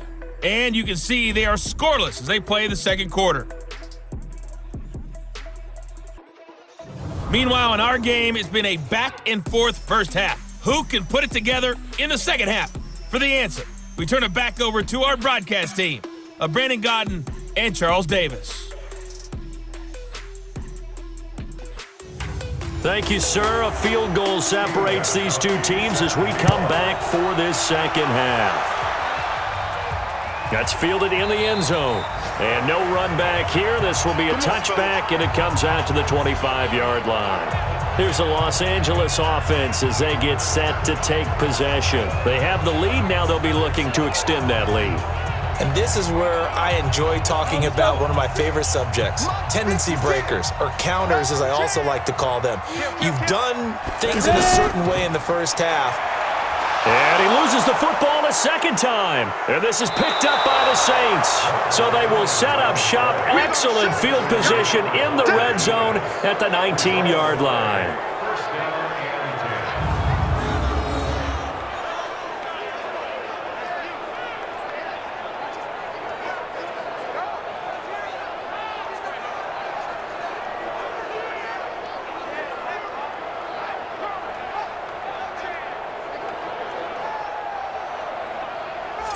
Now the attention turns to the Saints offense getting ready for their first possession of the second half. We have not seen much on offense here from either side these last few drives. We've hit a wall, so to speak. And have hit it hard, haven't we? Because the defenses right now, they seem to be a step ahead, don't they? Beating them to the point of attack, beating them to the punch. And he'll take it into the end zone for the Saints touchdown.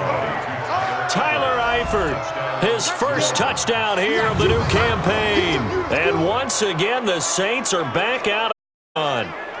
The tight end position has always been dangerous, especially in the red zone, short field. But now even more so because these tight ends aren't necessarily the tight ends of old. They're the rocked-up wide receivers who have a little bit more speed, way harder to cover than before. Extra point try for Gostkowski.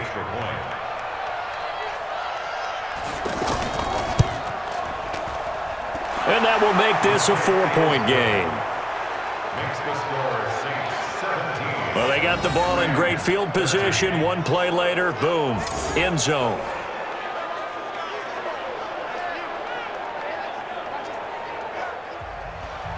Gostkowski now after the touchdown. He'll send this one away. This is taken about 7 yards deep. And no run back here. This will be a touchback, and it comes out to the 25-yard line. And let's gaze our attention on Ezekiel Elliott. He had that critical fumble on the last drive, of course, and that, at least to this point, is the difference in the game. And when I see those types of things happen, I often take a step back now.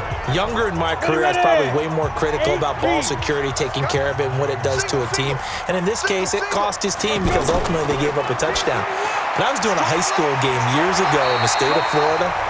Frank Gore with the Indianapolis Colts was starring in that game. Had 3 fumbles in the first half. Ran for over 300 yards and shredded the team. Be very careful about getting on your top runner too much. Yeah, you can put that in the rearview mirror, look forward, let's see if he can respond. Now left side, a completion to his tight end. Holding offense.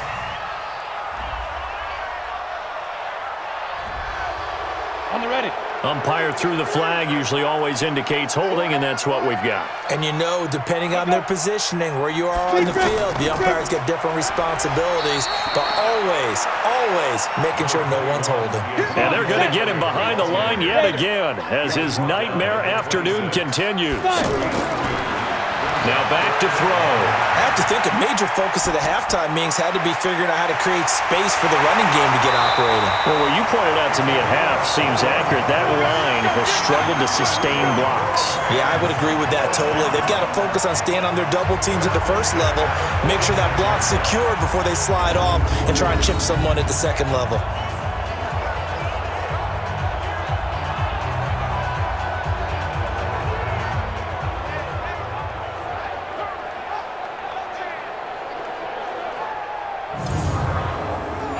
This quarterback now, pretty amazing. 14 of 16 throwing the ball. It's 1st and 10.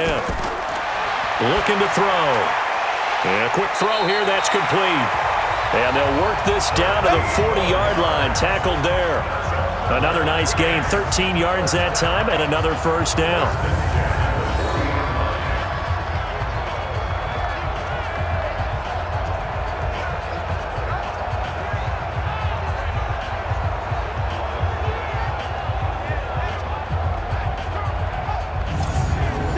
So in Saints territory now. Here's 1st and 10 right at the 40. From the shotgun, a give to Elliott. It's a 7-yard carry to set them up with a 2nd and 3. Running lanes were at a premium in the first half, but he's able to find some room there, and he's hoping that that's a precursor of a big second half. They'll let this go for the... Well, this is taken in. It's complete. And he's going to take this one in for a Rams touchdown. In for the score. And the Rams are once again going to retake the lead. So that's the rookie's first trip to the end zone, and I think it's safe to say one he'll always remember. Oh, without a doubt. That one is going to be imprinted forever. And nowadays, we're seeing rookies make a greater impact at that position at receiver than ever before. I think mainly because of the sheer volume of footballs that they catch in college. Bryant's extra point up and good. And that gives him a 3-point lead. A drive that time of 6 plays. And the result for the Rams, a touchdown. And after the touchdown, here's Bryant now to kick it away. This will be fielded at the 6. And he'll take this across the 25, couple extra yards up to the 27-yard line. Out is the Saints offense now as they get ready to take over here. And they will simply, Charles, be looking to duplicate what they did last drive when they were able to push it in for 6. And they hope it'll be that easy, right? To be able to take exactly what happened before, replicate it. They may have to make a few additional changes along the way because I'm sure the defense will make some adjustments, but they've got to have great confidence having scored the last time out. 8 yards on the pickup, and now they'll have some options on second and short. They'll run it again with Smith. And after that type of a run, there's some talking going on down on the field, but it's not trash talking. The guy who just carried the ball, he's going back and telling his offensive line, great job, keep it up, and we'll break that one soon. And he'll muscle his way up to the 43 for a pickup of right around 5.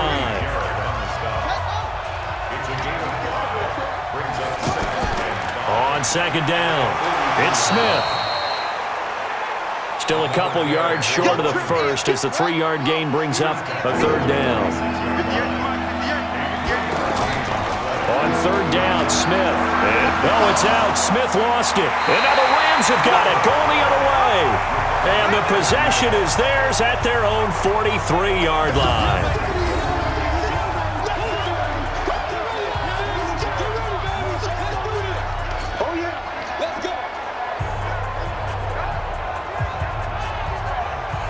Now here's the signal caller getting ready to lead this offense again. How do you think he personally is evaluating his game so far? He was pretty good in the first half, been good so far here in the third quarter. He's got to like it, right?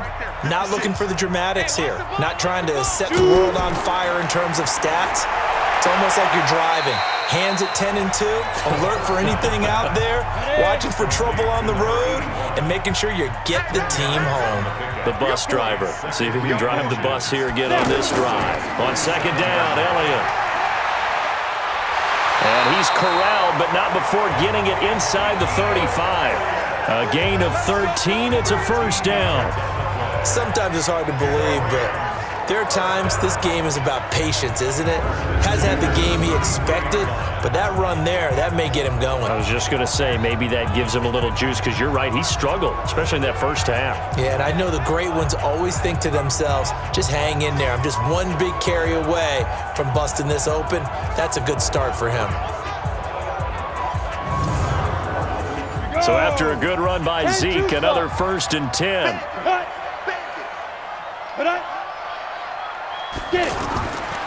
And he'll give it here to his running back. Call it a gain of 4 on first, and that'll make it second down. Tough running there. That's a hard-earned 4 yards. Yeah, those are the unsung kind of runs. They don't fill up the stat sheet, but they do set you up in good position on second down. Now a throw downfield is taken in by his running back. 12 yards there and a first down. Inside the red zone here, they'll look to throw. Looking left side, he's got it, complete. And he's able to work it here to the 8-yard line. 10 yards on the pickup there, and it'll be second down. Second down and inches. That's complete, right around the 8. And the stop will come inside the 5 at the 4. 4 yards the pickup, first down. That was a route run, not just with Dex. Hammering for the goal line. He loses the football.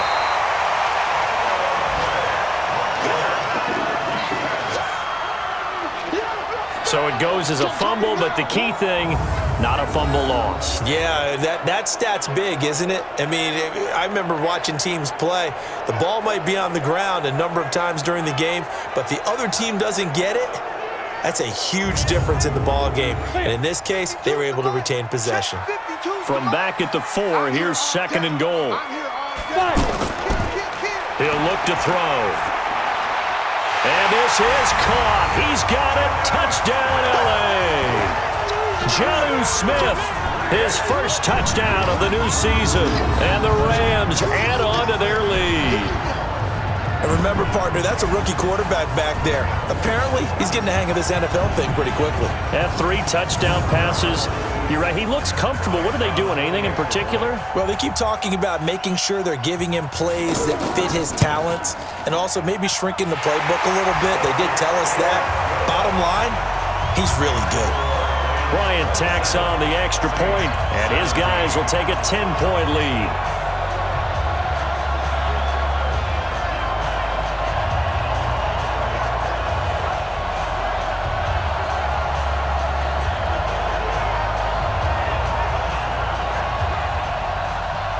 And after the touchdown, here's Bryant now to kick it away. This one taken just inside the 10. And a good return as he'll be stopped just shy of the 30-yard line.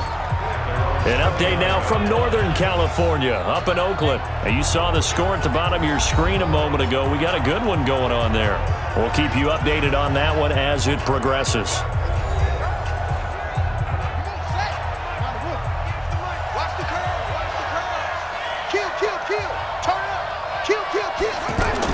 Try to get the run game going. Here's Smith. And able to break one tackle, but then quickly brought down. Miles Jack there to make the tackle. Defenses always talk about earning the right to rush the passer on 3rd down. And you know what offenses want? Win 1st down so they can set things up for themselves better. And that wasn't helpful there. Not a big impact on 1st down. Give them 14 on that one and a 1st down. They sure put the coverage guys in a stress on that one. They thought they were going deep. Ends up curling inside for a nice chunk of yardage. A gain of 6 there on 1st. And this should be the final play before the quarter ends. And there's another completion to the tight end. And let's face it, it is hard to overthrow a 6'6" target. It is indeed. Quarterbacks like their speed guys. They like that huge 6'6" target that they've got in him. They really do, and it reminds me of what one great tight end told me once. He had told his quarterback, just make sure you throw it up there, you know, kind of like put up in the top shelf where the kids can't get it. On 2nd down, here's Moon. To the left side here for Eifert. And he'll get this one down near the 20-yard line, just shy of the 20. That'll wind up a gain of 27 on the catch and run. One of the advantages of zone defense, as I remember it, is being able to see the play develop in front of you. One of the disadvantages, when they find those levels where they can hit you with it, sometimes behind the corner and in front of the safety, it makes it tough to defend.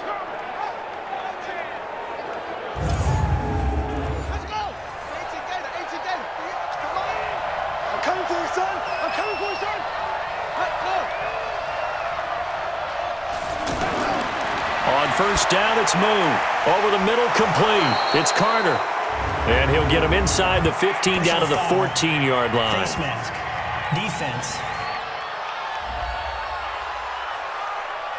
So give them the yardage on the pass and half the distance to the goal line. Because they're inside the 30, so now you don't march off the full 15, right? You have half the distance to the goal. In any event, that's precious real estate given up. So now then the penalty's got him set up with a 1st and goal.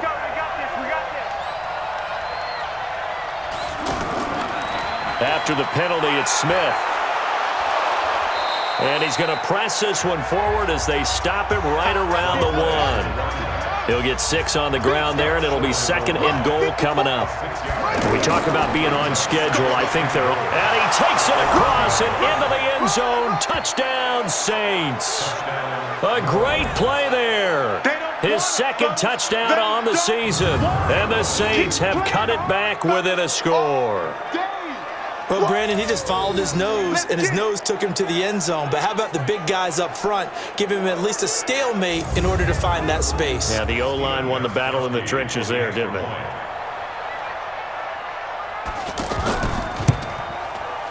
Gostkowski the extra point. And now things get a bit more interesting here in this 4th quarter. That time a 6-play drive. And it ends with a 1-yard touchdown run.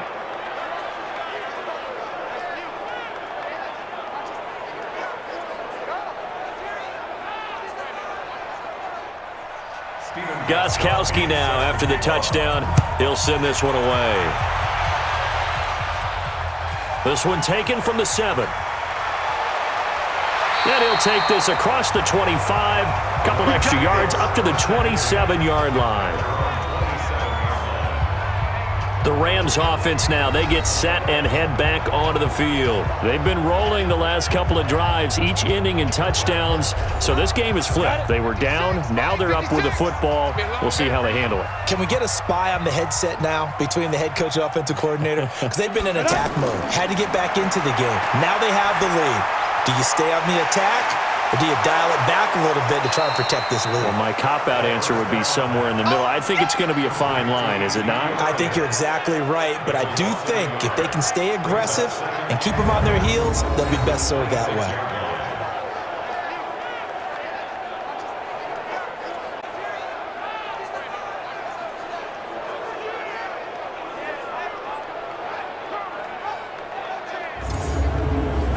That pass play wound up for negative yardage, so here's 2nd and 11. Elliott. The second down play, not much better than the first, just a gain of 1 there. Well, with the fumble he had earlier, we know how key keeping the football is here. That fumble earlier probably at the forefront of his mind. Just hold on to this thing. It's also at the forefront of the mind of the guys who are trying to get the ball from him. And since they've seen him drop it on the ground before, they're doing everything possible to have him do it again. They need that turnover. Couldn't just sit on it here, could they? Had to throw the ball on 3rd down. Got the big completion in the pickup. Fresh set of downs now. They've got to feel great. And defensively, a backbreaker.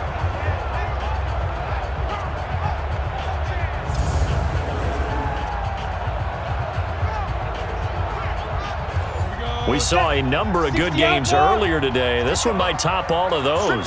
It's been a dandy as we come up on 1st and 10. They go back to Elliott. He's been busy. And he's going to take this across the 50 and into Saints territory. Give him a couple on the carry there. 2nd and 8. Here's 2nd and 8.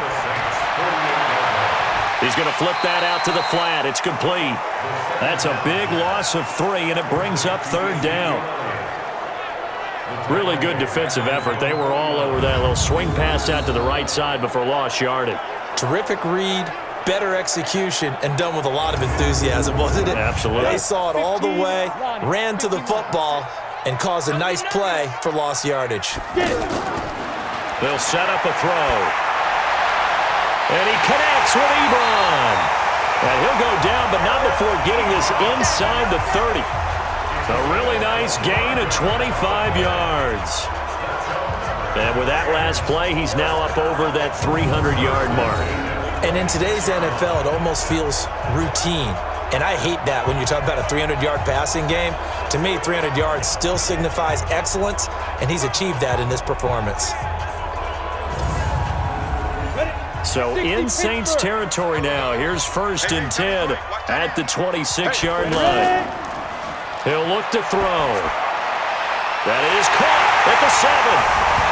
And he'll get into the end zone. Touchdown, Rams. Eric Ebron, his 2nd touchdown on the season. And the Rams add on to their lead. So whatever happened to rookie quarterbacks taking time to adjust to life in the NFL? Because this guy looks like he's been doing it for about, 7 years? 4 touchdown passes? That's not something rookies are supposed to be doing with the ease in which he's doing it.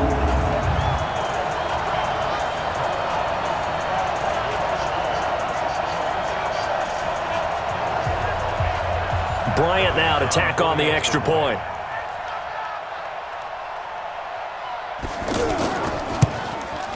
And his guys will take a 10-point lead. So that winds up a 7-play drive all told. And it winds up with a touchdown for Los Angeles. And after the touchdown, here's Bryant now to kick it away. That'll be taken in the end zone. And no run back here. This will be a touchback, and it comes out to the 25-yard line. And now the Saints get set to trot out there. And for them, a touchdown their last go-around. Obviously, they'll be hoping to do that again. And when you start plotting for this drive, when you start thinking to yourself, okay, what are we going to do? You don't go away from what you did before because that worked. but you have to be prepared for wrinkles and counters because you know they'll make some adjustments. On 1st and 10, Moon.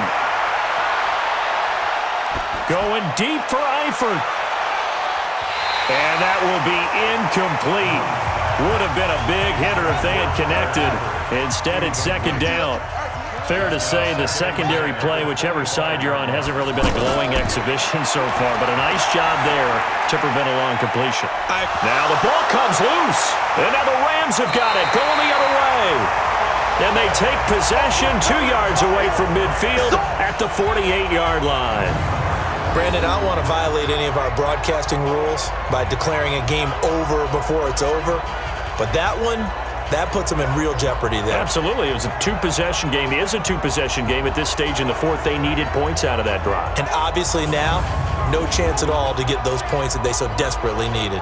And now out on the field, here comes Los Angeles. And that last drive, a long drive, but not just that. They had a great air attack going. Do they stick with that? I would think that they would, because if they were confident enough to do it on the last drive, starting backed up in their own territory, why would... Ezekiel Elliott gonna take it the distance. Touchdown, LA! Ezekiel Elliott, his 2nd touchdown on the season. And the Rams take advantage of the turnover to put up 6. And on that long run, maybe the defense caught napping a little bit. The concentration level may not have been there. I agree with you on that one, because those types of plays, when they result like that, they're almost like big bolts of lightning, aren't they? Whoosh, and off he goes. Here's Bryant for the extra point.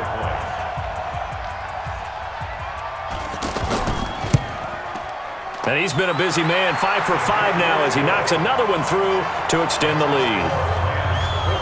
Well, I'm not sure if they drew that play up to score, but it scored indeed. 1 play on the ground and into the end zone for 6. And after the touchdown, here's Bryant now to kick it away. And they will not get a chance to return this one as it's through the end zone for a touchback. Out onto the field comes New Orleans. And they had the fumble last time that led to a touchdown. That's a no-no. We'll see what they do here this go-around. A big no-no. Put that in capital letters. Turning it over, the other team takes it down and scores. That can be a deflator for a football team. Now it's up to the offense to get back out on the field and pick things up. They're out there. We'll see if they can pick those things back up. And they get him down, but not before he takes it across the 40-yard line. An excellent way to start the drive there, 18 yards.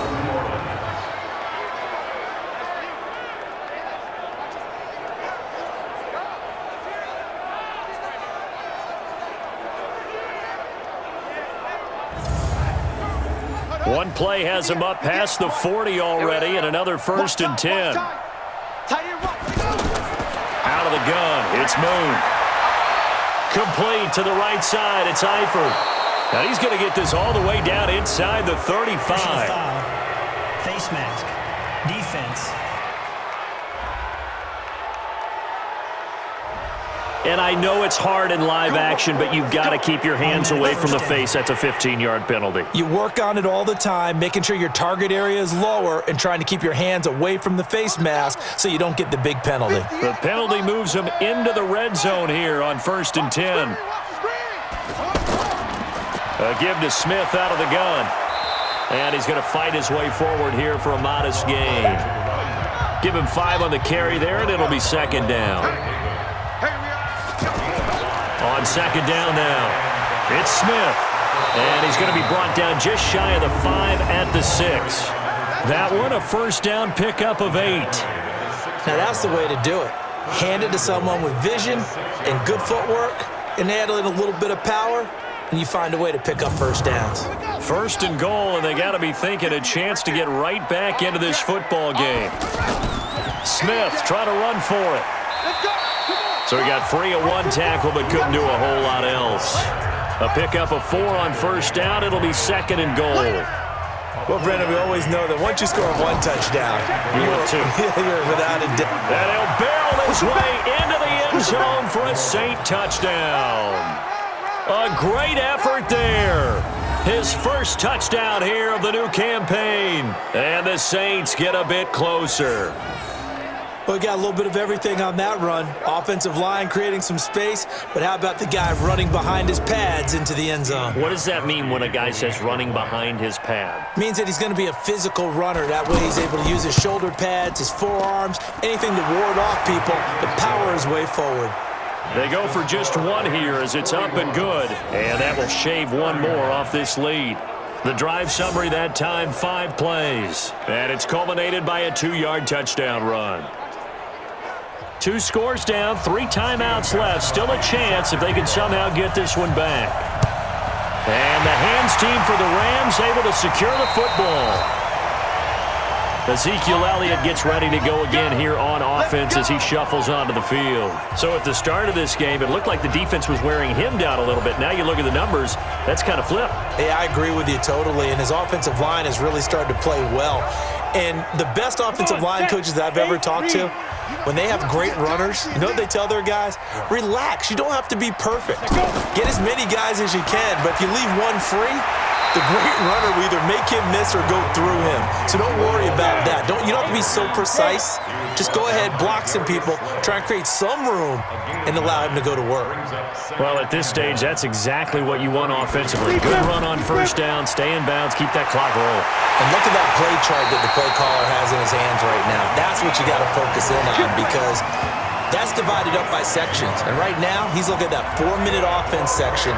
What running plays do we have to bleed down the clock and take care of the football? Right now, they're executing really well. So it's Rams football here as we get you reset. And you'd have to figure they're just looking to burn these final 2 minutes away and get out of here with a victory. A 20th carry here for Elliott. And able to push his way forward here for a good little gain. And now we'll see a timeout used on defense as they stop it right out of the break with 1:57 to go in the ball game.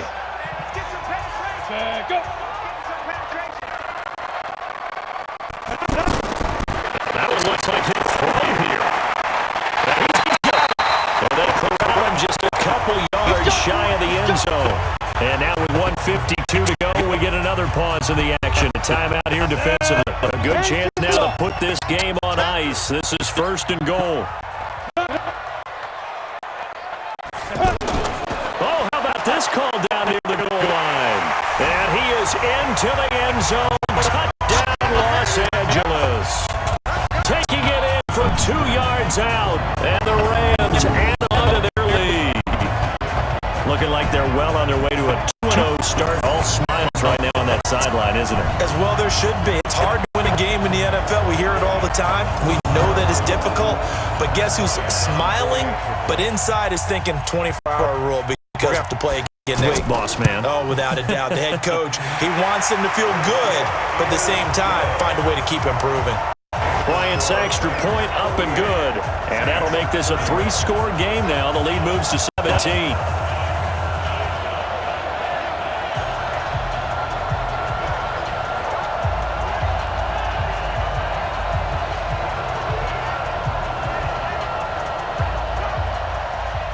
And after the touchdown, here's Bryant now to kick it away.